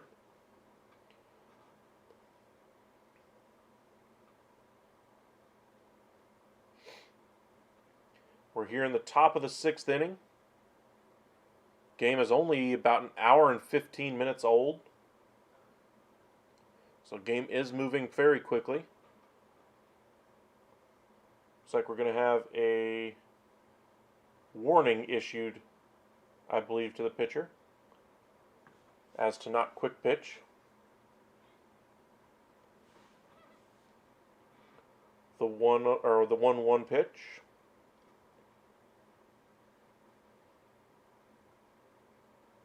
This one's fouled back. It's now 1-2. Good swing there by Guthrie. Haven't seen too many good swings on any of the pitches from Kodai Senga today. Only 1 base hit's been given up so far. That one was fouled off. He's at 80 pitches right now. The 1-2 pitch kind of jammed him up and in just off the plate. And it remains 1-2. It'll be the 3rd time through the order. After this hitter, Bryson Stott on deck. Trey Turner to follow, should it get that far.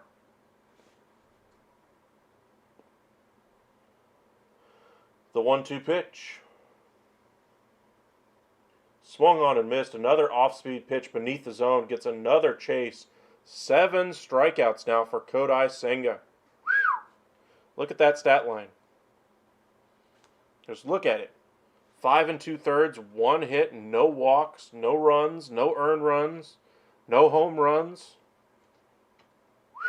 Just beautiful. Biggest thing that strikes out there is the 7 strikeouts.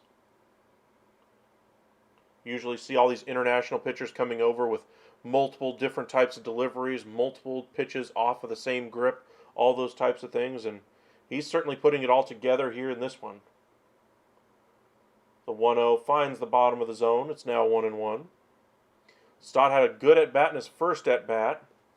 Ultimately struck out. His next opportunity he fouled out.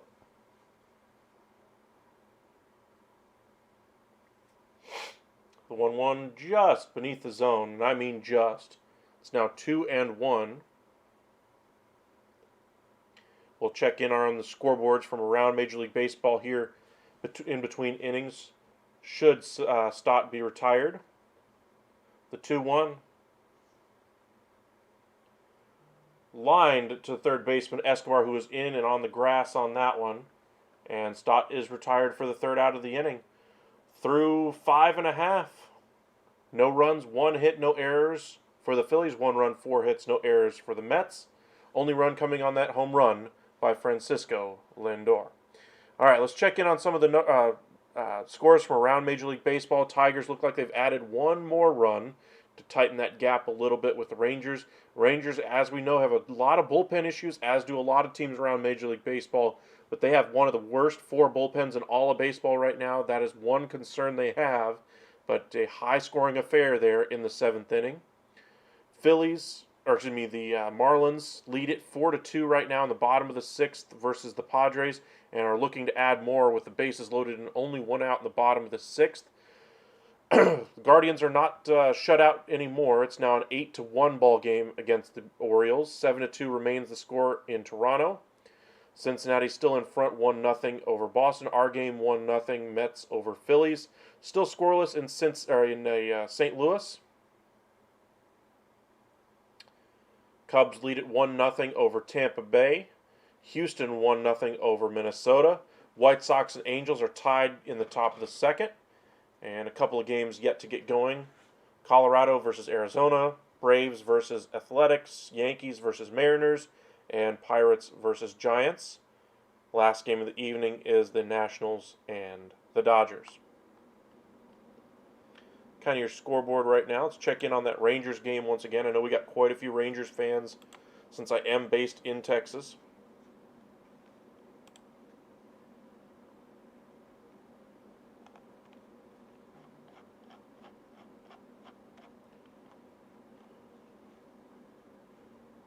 It's like we had a single here.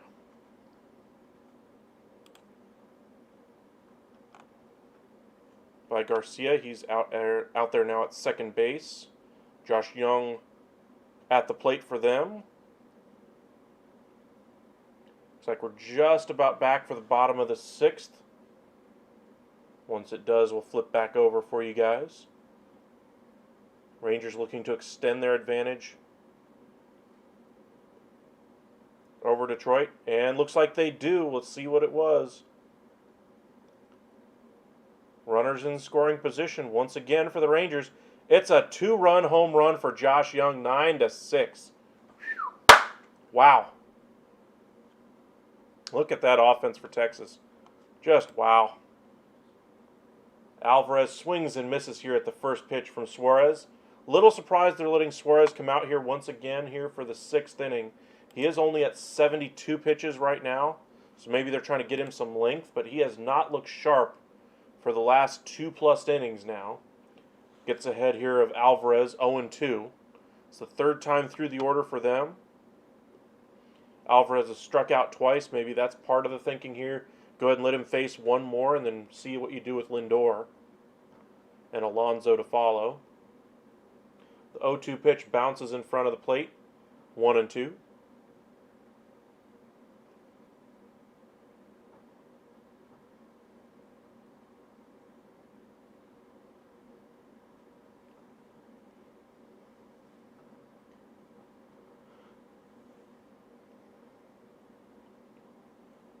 Hard hit ball right to Bohm. He's been fantastic defensively for the Phillies. Once again, gobbles up a hard hit smash to third base. Alvarez has a look over at him like, really? You were able to field that, my man? Yes, he's a major league level caliber third baseman. He's a good defender over there. With 1 out, it'll be now Francisco Lindor. Scored the only run in the game back in the 4th inning. First one misses just below the zone. 1-0. Looks like he's going with primarily off speed here to Lindor. Trying to stay away from the middle of the plate. This one misses just off the outside corner, but tapped back to the screen. 1-1. Another off speed pitch, this one low. 2-1 now. 3 straight off speed pitches here from Suarez.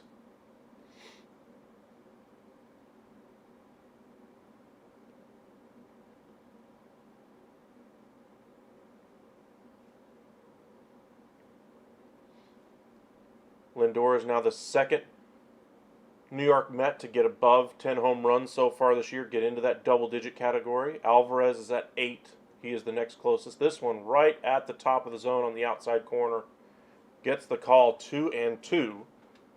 Lindor did not like that one. Showalter shaking his head once again at the home plate umpire. Seen that a few times now in this one. I mean, your pitcher's been dotting up those corners. Suarez just dotted that one. Lindor rolls over this one, and Turner makes the easy play onto first for the second out of the inning. Alonso will be next. Nice work here by Suarez after 2+ innings of a little bit wild on the command. Looks like he's settled back down again. He's now through 5 2/3, 3 strikeouts, only the 1 earned run. If he can get Alonso here, it'll be a quality start, his first of the season. First pitch, well inside. 1-0. Going with the off-speed pitch once again. Try to slow down those bats. Just a little bit of those New York Mets power hitters. Another off-speed pitch right on the outside corner, but swung on and missed by Alonso. 1-1. This one misses the zone a little bit further outside, low and away. 2-1 the count now.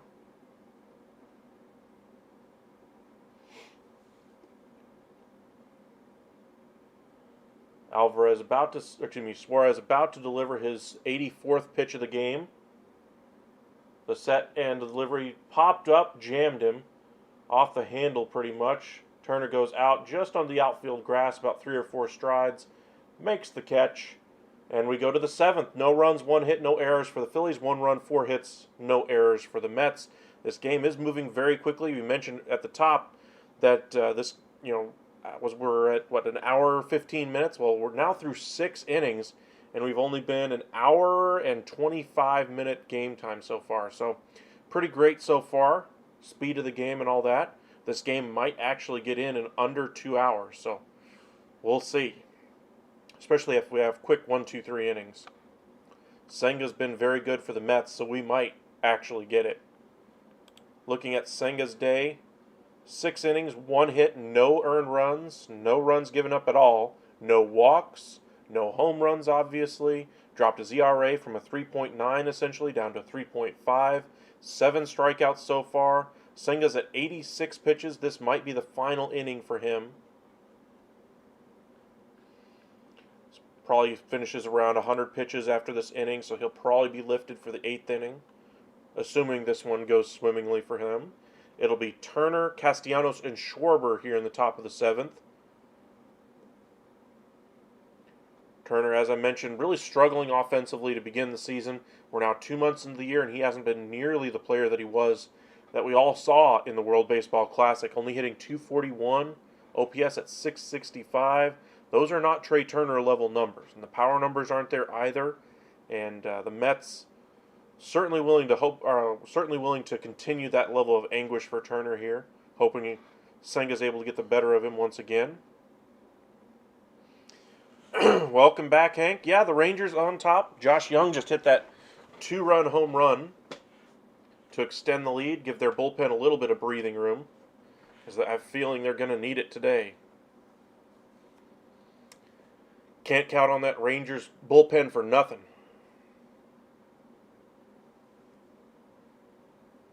Some of those pitchers, you could give them a beach ball, tell them to throw it in the ocean. They would turn and throw it the other way. That's their approach they have to throwing strikes right now.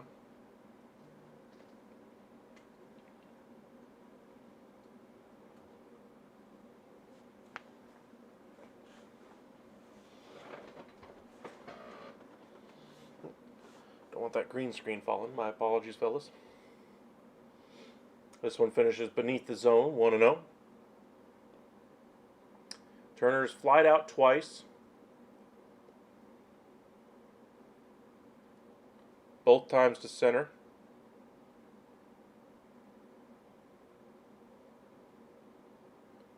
New hotshot rookie debut, yeah. They did just call somebody up in that bullpen. They need something out there to go right at some point.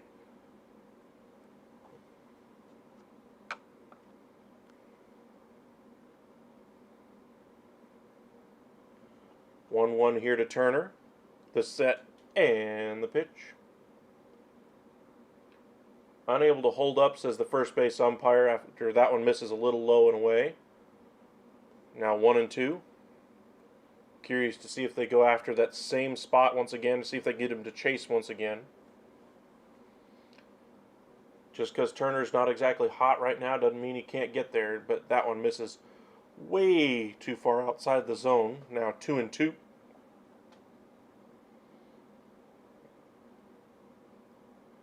Castellanos will be next. The set and the pitch to Turner. At the top of the zone, hit hard by Turner. Right center field going back. On it is Nimmo, and makes another great running catch. This one a little easier than the one that was hit earlier in the game by Castellanos to left center field. This one to right center by Turner, and Nimmo is able to make the play. Nice range out there for their center fielder. Got to wonder how long he's going to be able to have this range and be able to stay in center field. He is over that 30-year-old mark, and as center fielders get older, around that 32, 33-year-old mark, that's when you usually see them shift to either left or right field or a DH spot. But for now, he's able to hold it down. Just a nice read on that ball, pretty much immediately off the bat there by Nimmo. It's now a 1-1 count here to Castellanos after he swings and misses at that off-speed pitch just beneath the zone. Looks like Senga's a little bit less crisp here, but he's still fooling the batters pretty much at a consistent clip right now. The 1-1. Another one beneath the zone and just completely fooling Castellanos here. Anderson just struck out the side. Okay, I'll check it out here after this half inning.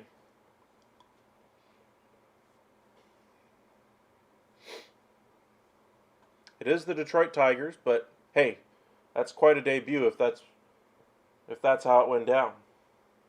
This one bounces in the dirt. 2-2.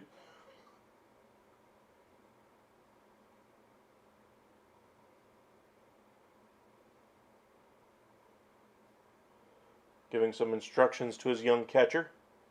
The 2-2. Swung on and missed. Nice fastball. Again, dotting up the inside corner. Bunch of off-speed pitches and then just absolutely blew him away with the heat there. Castellanos couldn't get that bat all the way around. Yeah, sure. Welcome in, Tyler. Appreciate you for joining us. Make sure you hit that subscribe and like button. It really helps us out. We appreciate that. Senga's pitching well here. He's at 97 pitches. After that one swung on and missed by Schwarber, who's 0 for 2 with a strikeout so far today. 2 away here in the top half of the 7th. Another swung on and missed here by Schwarber. You don't see his swinging and missing Kyle Schwarber too often. He does have a strikeout, though.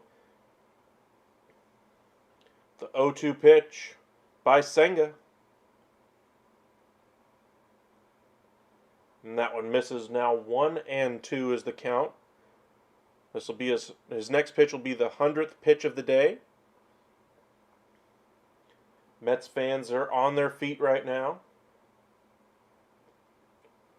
knowing this is probably the final hitter, final inning for Kodai Senga. You can tell Senga was a little amped on that last one, missing by about a mile. The set here by Senga. Steps off. Wants to talk to Alvarez.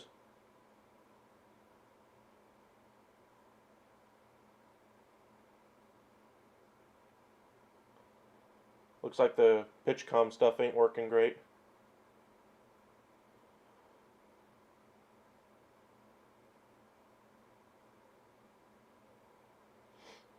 Trying to get it on the same page again.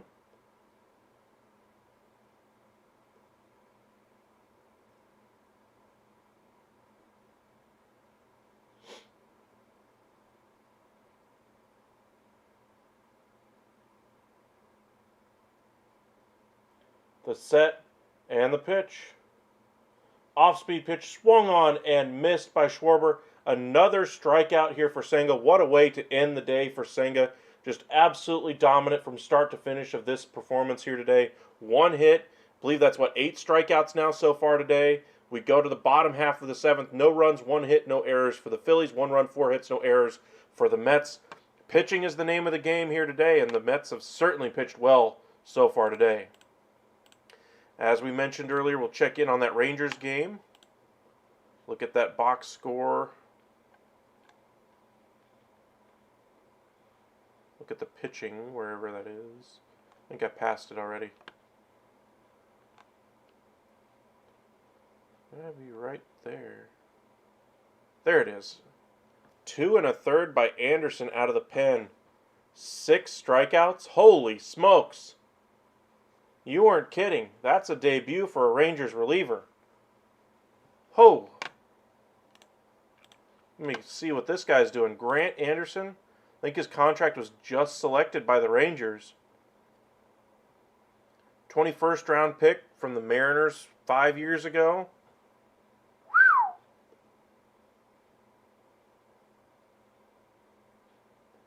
Wow.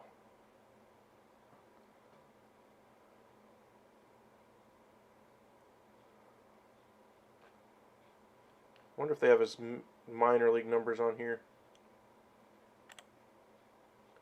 In the minors so far this year, at AAA, he's not a starter, but he's got 11 games. He's thrown 21 innings. So he's kind of a long reliever. Rangers are without their long reliever right now, and Dane Dunning out of that bullpen. So kind of a great day to have him up there. And what a debut. I mean, 2.70 ERA in AA, a 3.80 ERA in AAA, but 2 1/3 innings, 6 strikeouts. That's a great debut for any Rangers pitcher, especially out of the bullpen in a year where they haven't gotten anything to go right out there in the bullpen, aside from Will Smith. Checking in on the other scores, the Padres were able to keep it a 2-score game going into the 7th, and looks like they've tied it now 4-4 against the Marlins. Guardians have tacked on a couple and make it a little bit more competitive there, 8-3. Reds have added another run, 2-0 there. Rest of the scoreboard pretty much the same. Astros have tacked on a couple more against the Twins. Looks like Suarez is back out for another inning of work. Looked like he had a little bit better command the last half inning. So a little bit rocky 4th and 5th. A little bit of the 3rd as well, but really was rocky in that 4th inning primarily. Looks like he's got his command back and quickly ahead, 0-2 now on Vientos.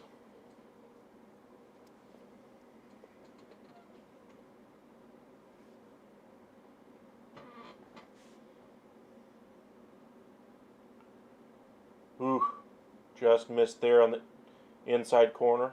1-2. That's the difference so far today with that inside pitch. Senga's, or that inside pitch to a righty, outside to a lefty. Senga's been dotting up that corner the entire game. Suarez has just missed a little bit. Suarez misses beneath the zone, now 2-2.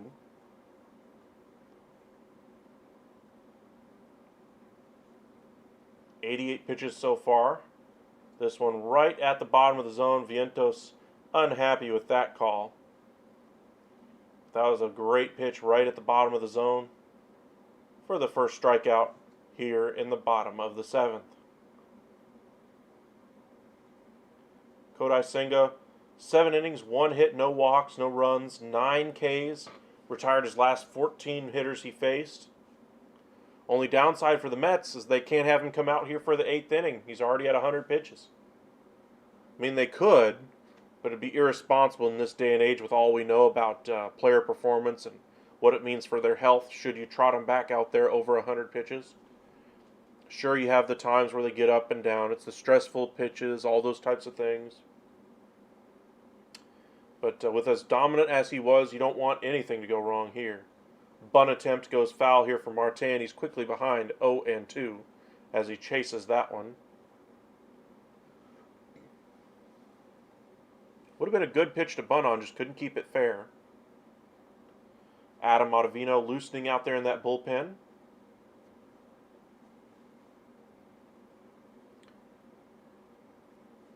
The 0-2 pitch. just off the end of the bat beneath the zone and unable to make a catch on that one as Guthrie made a diving play on it, but bounced in front of him, and good play to be able to block that in front of him. If that gets by him on the bounce, that's an easy Little League home run there for Marte. That pitch was maybe 4 inches off the ground, off the end of the bat, and he just served it out there into left. Just a little too far back to start the play was Guthrie. Nice work there, though, not letting that ball to get by him. We'll see if they try to steal here. Marte didn't even bother holding up his last time out there. Now it looks like we're going to get some bullpen movement on both sides. Connor Brogdon loosening for the Phillies.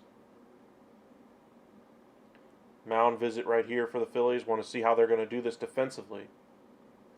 Marte, as I mentioned, didn't even wait for anything. Literally went on first move the last time he was out there on base. And he is a premier base stealer, so I'm guessing that's probably what this meeting is all about, setting up the defense, how they want to handle things. Maybe we'll see some small ball and move the runner into scoring position. Of course, it would be 2 outs at that point, but we shall see. It is a bunt. It's a drag bunt. Trying to bunt for a hit, but it does get the runner into scoring position. Some small ball there.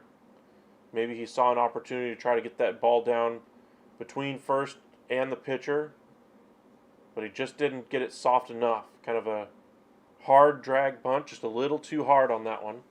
And it'll be Tommy Pham, who's still in the game, considering his base running gaffe earlier in the game. Takes ball 1. Reached on a walk his last time up. 0 for 1 in the game, though. This one misses beneath the zone, 1-0. And now it's 2-0, excuse me. 3 home runs so far on the year for Pham. One way to get back into the manager's good graces would be an RBI single here to stretch the lead to 2 going into the late innings. That one misses, or that last one missed high anyway. This one's called a strike now on the curveball. 2-1 is the count.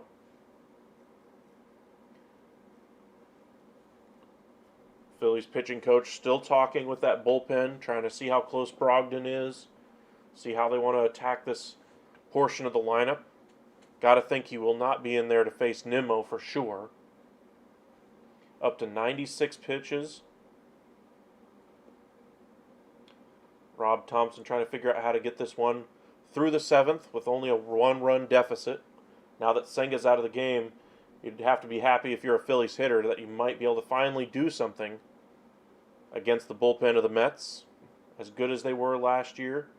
Ottavino and Robertson.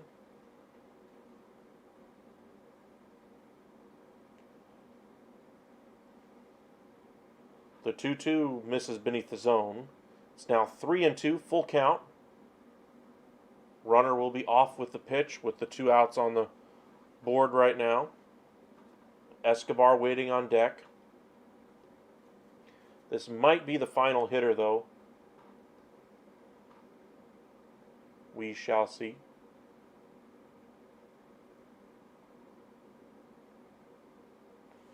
The 3-2.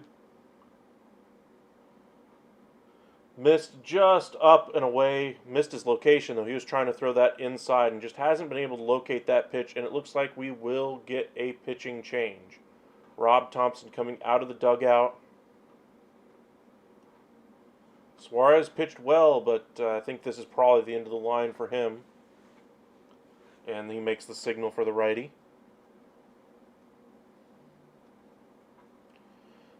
Call to the bullpen.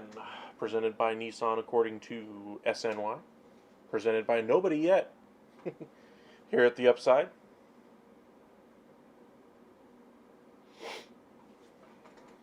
Check in on some of the scores from around Major League Baseball while we wait. Still a 9-6 ball game. Texas versus Detroit. 4-4. Padres and Marlins. 8-3 Orioles over the Guardians. Reds have now tacked on another run on top of the Red Sox. All the rest of the score is still the same, except Houston now leads 4-0. Still waiting for those late games to get going as well. Appreciate you guys joining us here at the Upside. In case you guys are new here, we cover the MLB, NBA, NFL, and the NHL. NBA is going to the NBA Finals. Nuggets versus Heat. My prediction there, as we mentioned earlier, you can check that out earlier in the video.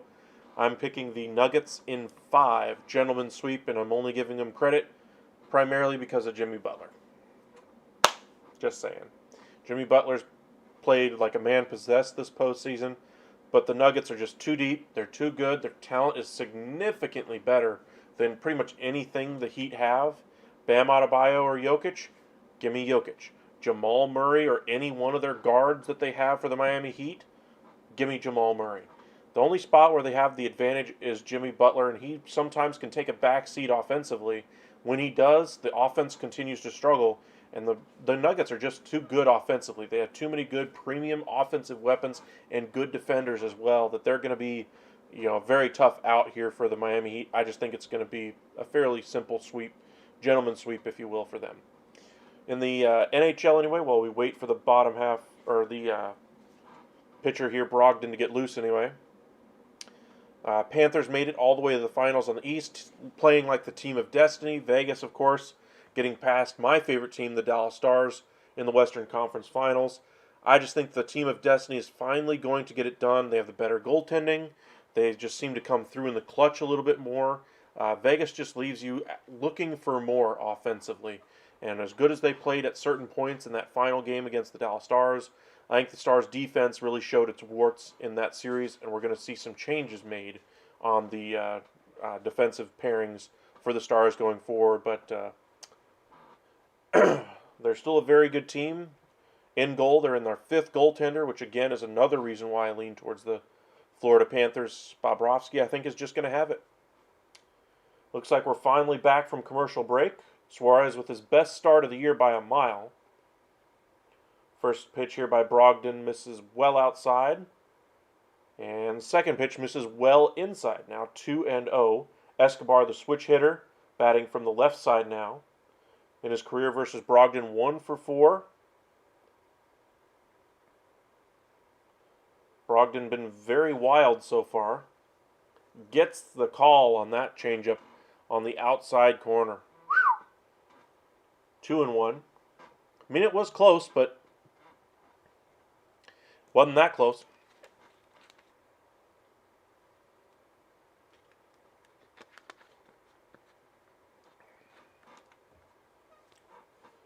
Working quickly here, Escobar 1 for 2 on the day. The 2-1 pitch. Marte on second. Pham at first. This one's lifted foul, and it's now 2-2. Pham reaching on his second walk of the game. Marte on his second hit of the ball game. With the Rangers, I wouldn't count on it there, Hank. Not unless you're having Will Smith get the final 6 outs. 9-6 with the final 3 outs to go and Will Smith coming on, you bet. Until you get there, not yet. Nice piece of hitting there by Escobar. Gets the job done. Sneaks that one in the outfield. Marte scores. Gets the insurance run on the board. Escobar squeaks one through, and I mean squeaks one through between second and short, and just unable to flag that one down. Kind of a slow, soft line drive that just died right on the edge of the infield. And just great piece of hitting there. I mean, off the very end of the bat, just serving it right there. If he hits that any more to the right or left, I think that's an easy play out at first base, but just evenly splitting the second baseman and shortstop there. Turner had a great jump on it, but just couldn't quite get there to flag it down in time. 2-0 our score. It'll be Nimmo due next. Hard hit, right center field, and a dive there by Castellanos, and he makes the catch. Nice work there by Castellanos, robbing the Mets of another couple runs on the scoreboard. But either way, we go to the top half of the 8th, 2-0 Mets. 1 hit today so far for the Phillies, up to 6 now for the Mets. Looks like this one's pretty much in the books at this point.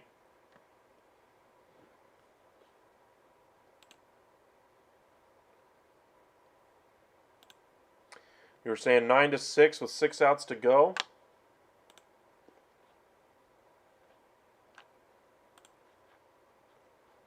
Looks like they went with Raggins out of the bullpen, who's seen his ERA balloon over the last few weeks to a 5.6.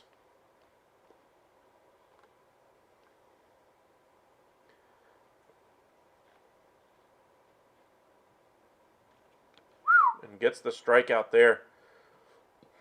Well, now you're down to 9-6 lead with 3 outs. Like I said, once you get to that point, I would feel a lot more comfortable.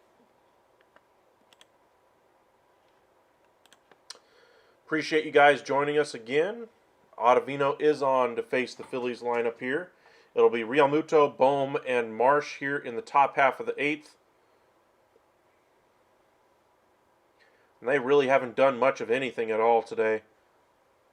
Only base hit coming from Cody Clemens back in that 3rd inning.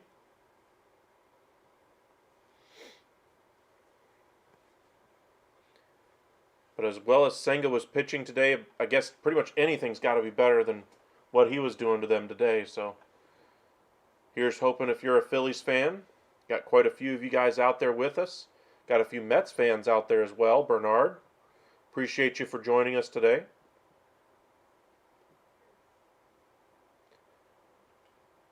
Tyler as well. James, Hank, appreciate you guys.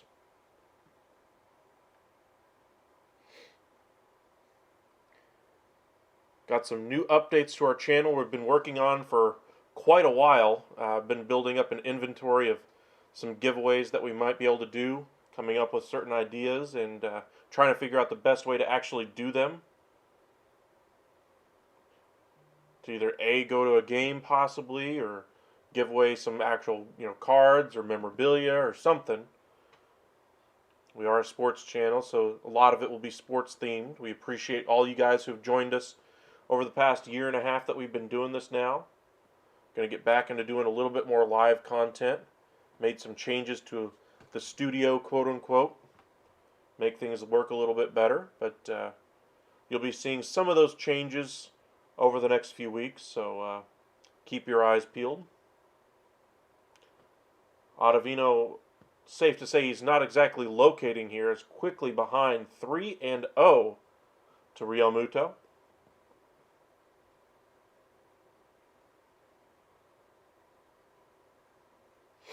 And a 4-pitch walk to get things started here in the 8th. Already doubling the number of base runners the Phillies have had all game. I'd say the Phillies are extremely happy that Senga is out of the game. And with a 4-pitch walk to get things started here in the 8th, you got to wonder how quickly that Mets bullpen gets going.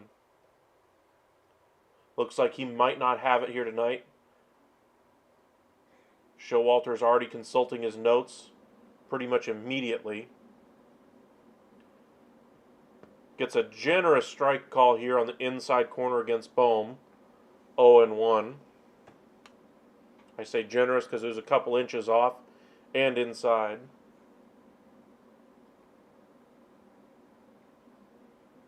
That pitch has not been called a strike. Senga was absolutely dotting up that inside corner, so you never really saw any pitches that close except from Suarez, and Suarez was missing. Looks like Brooks Raley is indeed loosening now in that bullpen. Throw over to first by Ottavino. This one misses about a foot outside. Realmuto steals second, though. Just carving him up right now and getting a runner in scoring position. More pressure on Ottavino here. Nice strong throw there by Alvarez. McNeil is saying he thinks he got him.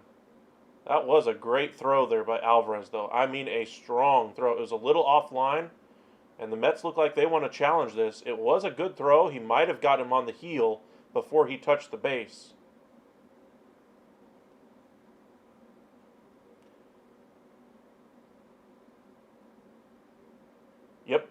He is out. Looking at that replay, he beat him by about 3 inches before he hit that base. So instead of it being nobody out and a runner on second, adding pressure to Ottavino, now that leadoff walk is erased off the board.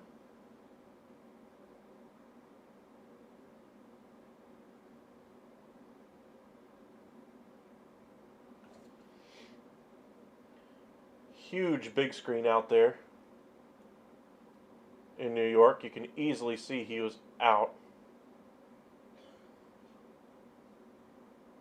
Not close. I don't know why they're waiting for New York, honestly. Just go ahead and say, my bad.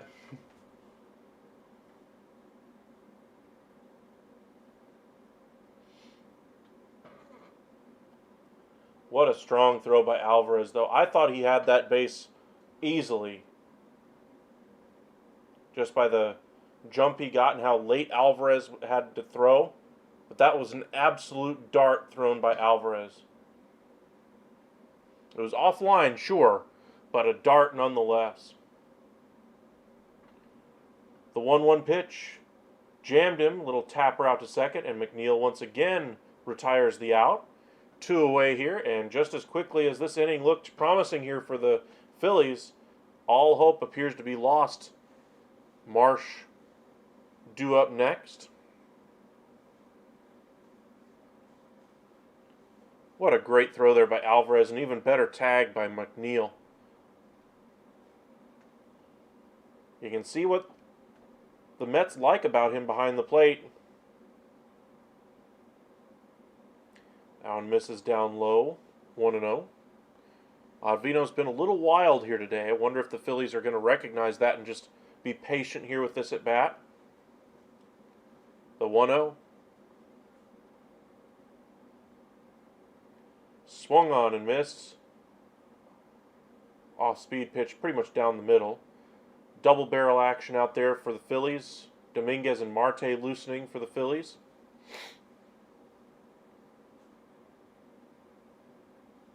Got to imagine it's probably going to be Marte here if the score currently holds. If they're able to squeeze the score down a little bit more, or even tie it up, or even take the lead, we'd probably see Dominguez. The 1-2 pitch.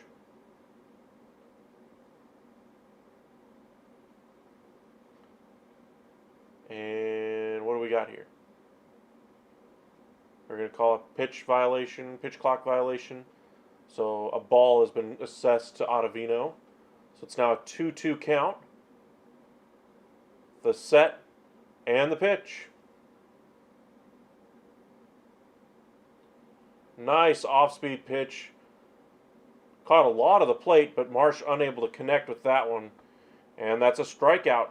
Still, no runs, 1 hit, no errors for the Phillies. 2 runs, 6 hits, no errors for the Mets. We go to the bottom half of the 8th, 2-0 our score.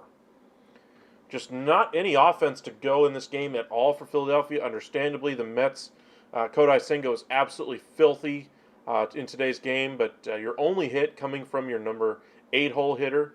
I understand you don't have Harper in the lineup, etc. You don't have Hoskins due to injury. You have some poor performance in your lineup overall so far this year, but you got some good pieces that are having nice years. Stott's having a nice year. Castellanos is having a nice year. Bohm's having a good year. Not great, but good. Real Muto's a little bit down for him, but still a good year. And you're only able to muster 1 hit. That tells you how good Senga was today. And another thing about the other holes that they have that they need to fill going forward. And it is Marte coming on to replace Brogdon here in the bottom of the 8th inning.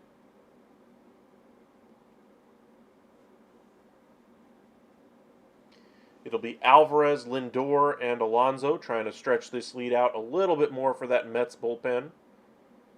Don't want the next guy to have to worry about, having, bad command or something like that. Ottavino did not have great command the last half inning, but was still able to get the job done.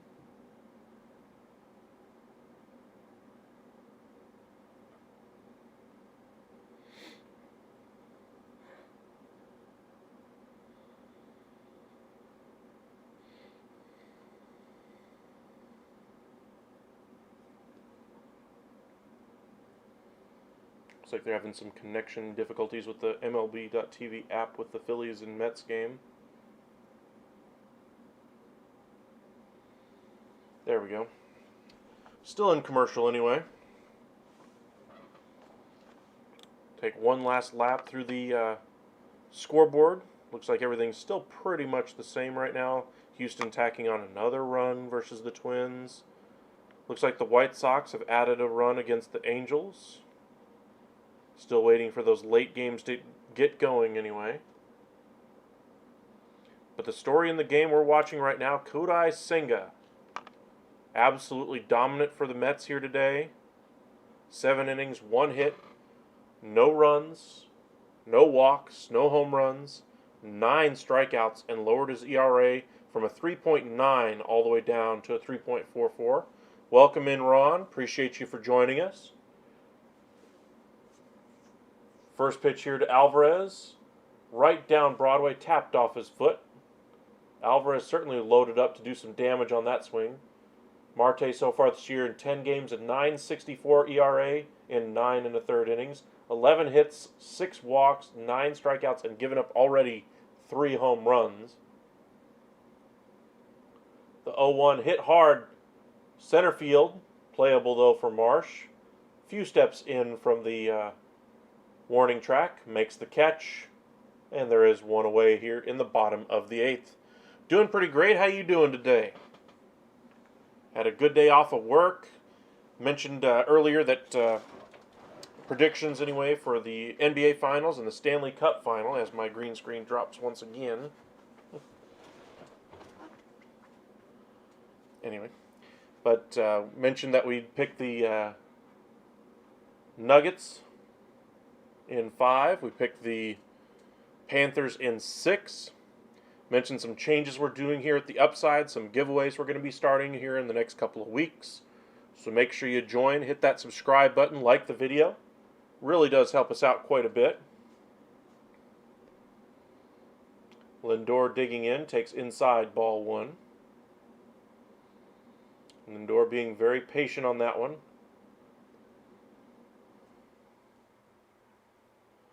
Marte does struggle with command, so you can understand why a guy who's struggled so far this year in Lindor, had the home run to get the scoring started here for the Mets, might want to be patient. Wait for his pitch.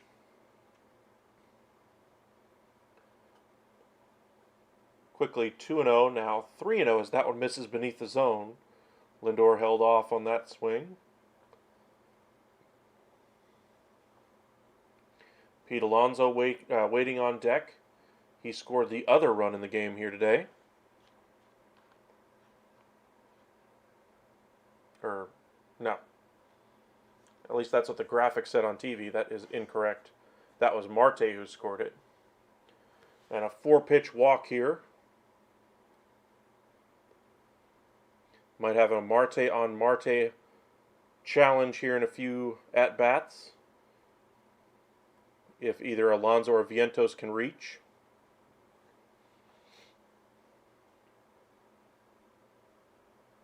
The set and the pitch. Just off the inside corner, fouled off the foot by Alonso. Hitting .239, 20 homers, 46 RBIs, and an 897 OPS.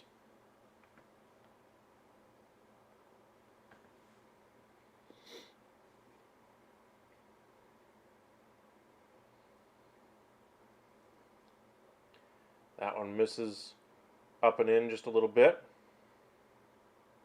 1-1.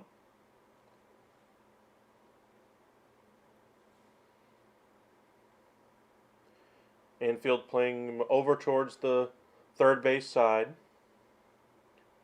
Shaded that way anyway. Outfield shaded the opposite. This one's fouled back to the screen, 1-2. The set by Marte. And the pitch. Swung on and missed by Alonso, and he goes down swinging. Looks like we're going to have a pinch hitter for Vientos next. Looks like it'll be Vogelbach coming out of the dugout.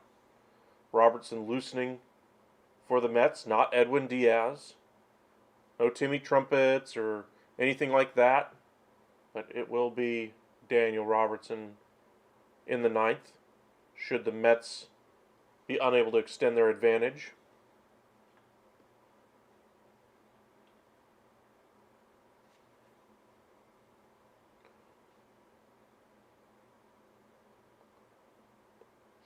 Vogelbach in 41 games, hitting .223, 2 homers, 13 RBIs. The set by Marte. And the pitch. Right on the outside corner. Beautiful pitch. 0-1. Got 17 of you with us right now. Make sure you drop in, say hello, drop us a like, hit that subscribe button. Be doing a few games this week for you guys. Be doing one for you guys tomorrow, probably the Twins and Astros game. And then we'll take the day off on Thursday. Friday we'll bring you the Yankees and Dodgers at 9 o'clock.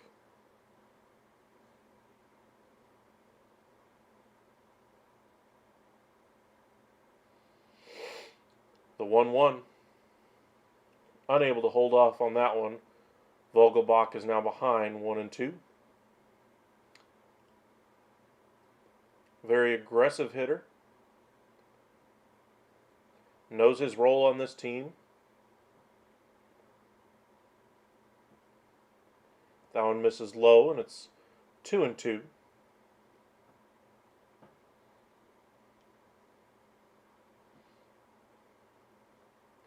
Starling Marte waits on deck.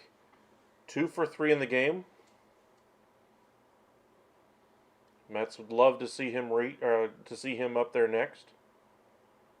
This one's fouled back to the screen. Remains 2-2.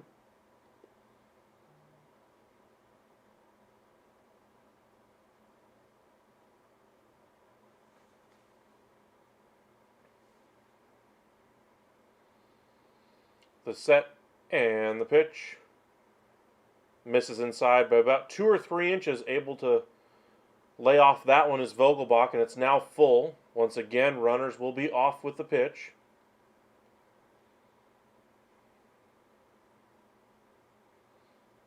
I say runners, it's just Lindor over there at first base right now, who had that 4-pitch walk.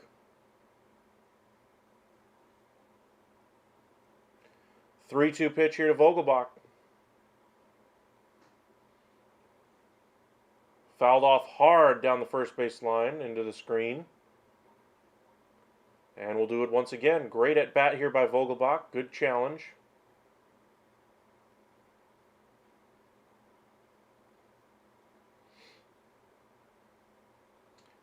Another one at the bottom of the zone, fouled off here by Vogelbach, and we'll continue this at bat for one more pitch here.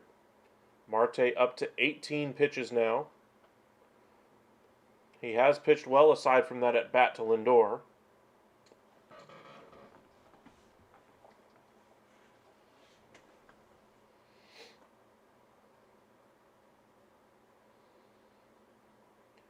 Even if this one ends in a strikeout, it's a good at bat here for Vogelbach late in the game.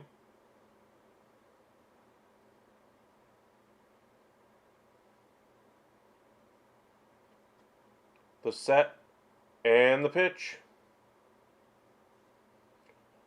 Lindor just jogs to second in the middle of that delivery.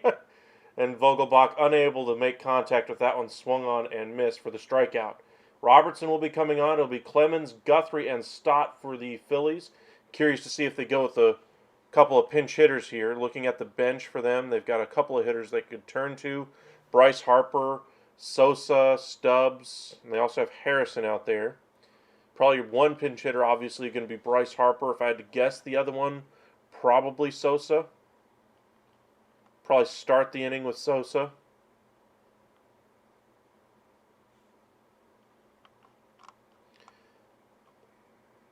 Clemens is the only one who's gotten a hit in the game today, so maybe you go with the hot bat.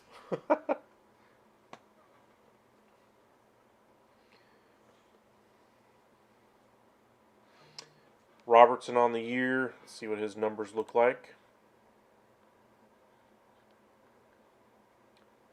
A 1.61 ERA. I'd safe to say he's doing very well in that closer role. He's done that role for a number of years for a number of different teams and a number of different, situations. He's been a setup man. He's been a seventh inning man at certain points in his career. He's played international ball. He's a well-traveled reliever. So if you're needing somebody who's not going to be affected by, New York pressure, New York media, the injury to Edwin Diaz, he'd probably be my pick to be the closer, as opposed to a guy like Adam Ottavino or something like that. I think Ottavino's role is primarily to be a setup man. I don't think he has the genes to be a closer, if you will, to get those final 3 outs in a ball game.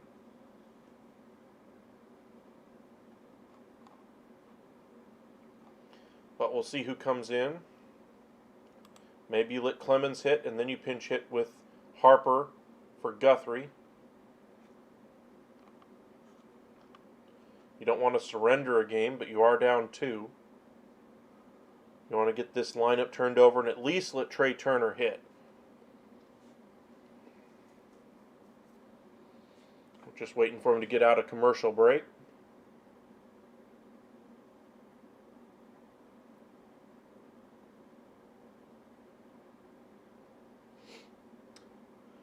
Robertson is in 20 games so far this year, at 22 and a third innings so far. He has a streak right now of 16 straight scoreless innings, though. Only blown 1 save, strikeouts per 9, over 10. Not nearly the numbers that, say, a guy like Edwin Diaz had when he was running the closing role for them last year, but still very effective, high-quality closer numbers. Cody Clemens does indeed get to hit here. The first pitch on the inner half of the plate. Nice pitch there by Robertson. Locked up Clemens. 0-1. Clemens 254, 4 homers, 10 RBIs, and a 793 OPS. That one bounces, almost hits the foot of Clemens. Josh Harrison has actually moved out into the on-deck circle, not Bryce Harper. A little surprising there.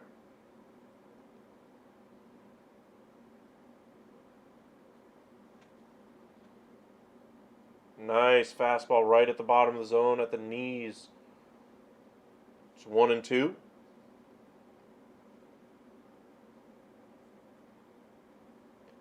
The set. And the righty delivers.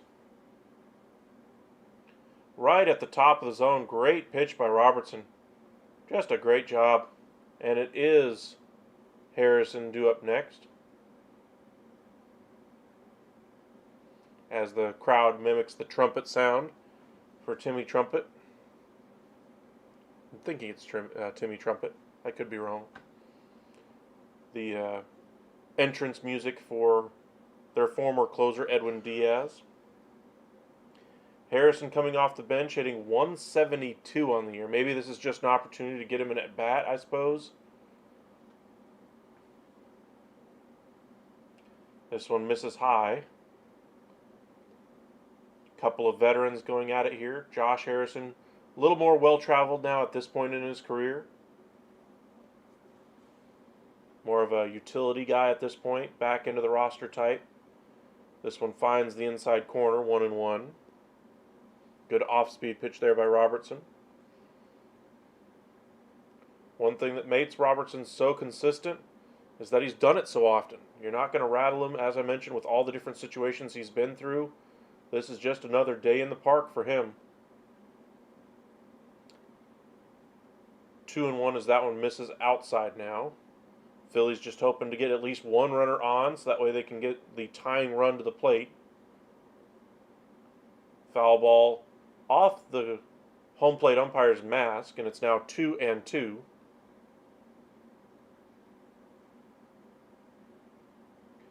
Zach Wheeler looking on from the Phillies dugout. Bryson Stott on deck, who's 0 for 3 today with a strikeout. But as I mentioned, he's having a nice year to begin the season. The set and the pitch. Nice hit off the end of the bat, served into right center. This one's going to get down, and Harrison is going to be held to a single. Nice defensive play by Marte to cut that one off.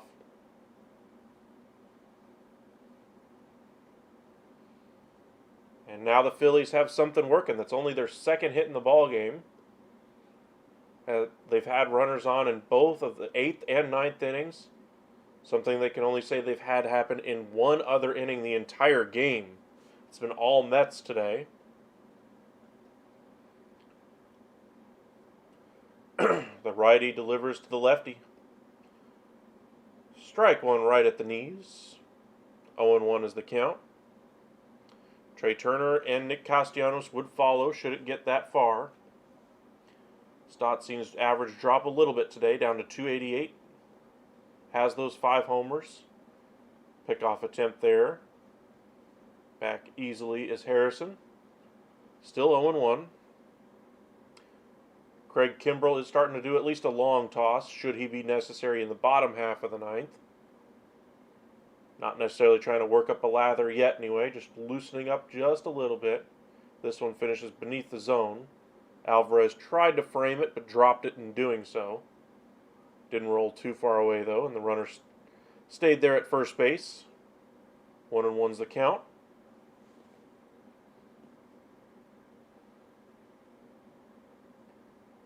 The set and the pitch just off the outside corner by about 3 or 4 inches. 2-1. If you guys are new here to the Upside, make sure you hit that subscribe and like button. Really does help us out. Thank you in advance. We really do appreciate that. So thank you very much. Robertson set and the pitch. Just dotted it up on the outside corner but fouled away. And it's now 2-2.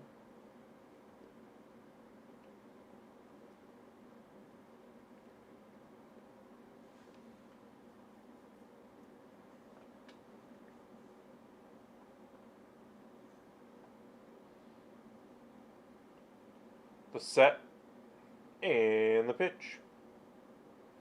Right at the top of the zone, fouled off just down the third base line, about 3 foot outside the bag. Stott hanging tough here. There's a big hole between the third baseman and the third base side. If you get one down there, it's going to roll all the way to the wall and score at least 1 run. Depending on how you angle it, you might be able to get a triple out of it. This one's well outside and out above the zone, but able to be fouled off anyway. It's now 2-2 once again.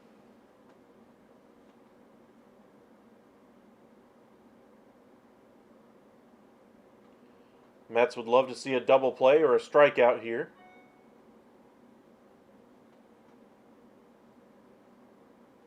This one's grounded up the middle, flipped by Lindor, McNeil on to first, and the double play is recorded. Wow. And just another base runner eliminated on the base paths here for the Phillies. They faced one batter over the minimum the entire game. Mets just absolutely dominated on the mound. Offensively, Phillies just couldn't get anything going all day long. Mets were led by Francisco Lindor offensively, being able to bust it open in the 4th inning, that home run. Just a no-doubter off the bat. Suarez pitched well for the Phillies, but Senga was just that much better, lowering his ERA by over half a run. Great game here today, low-scoring game, 2-0, a shutout here for the Mets against their division rival, the Philadelphia Phillies. Appreciate you guys joining us here tonight. Make sure you join us tomorrow night as we will do the Minnesota Twins and the Houston Astros. Appreciate you guys. Make sure you hit that subscribe button. It really does help us out. Like the video, and we'll see you guys tomorrow evening. Y'all have a great night.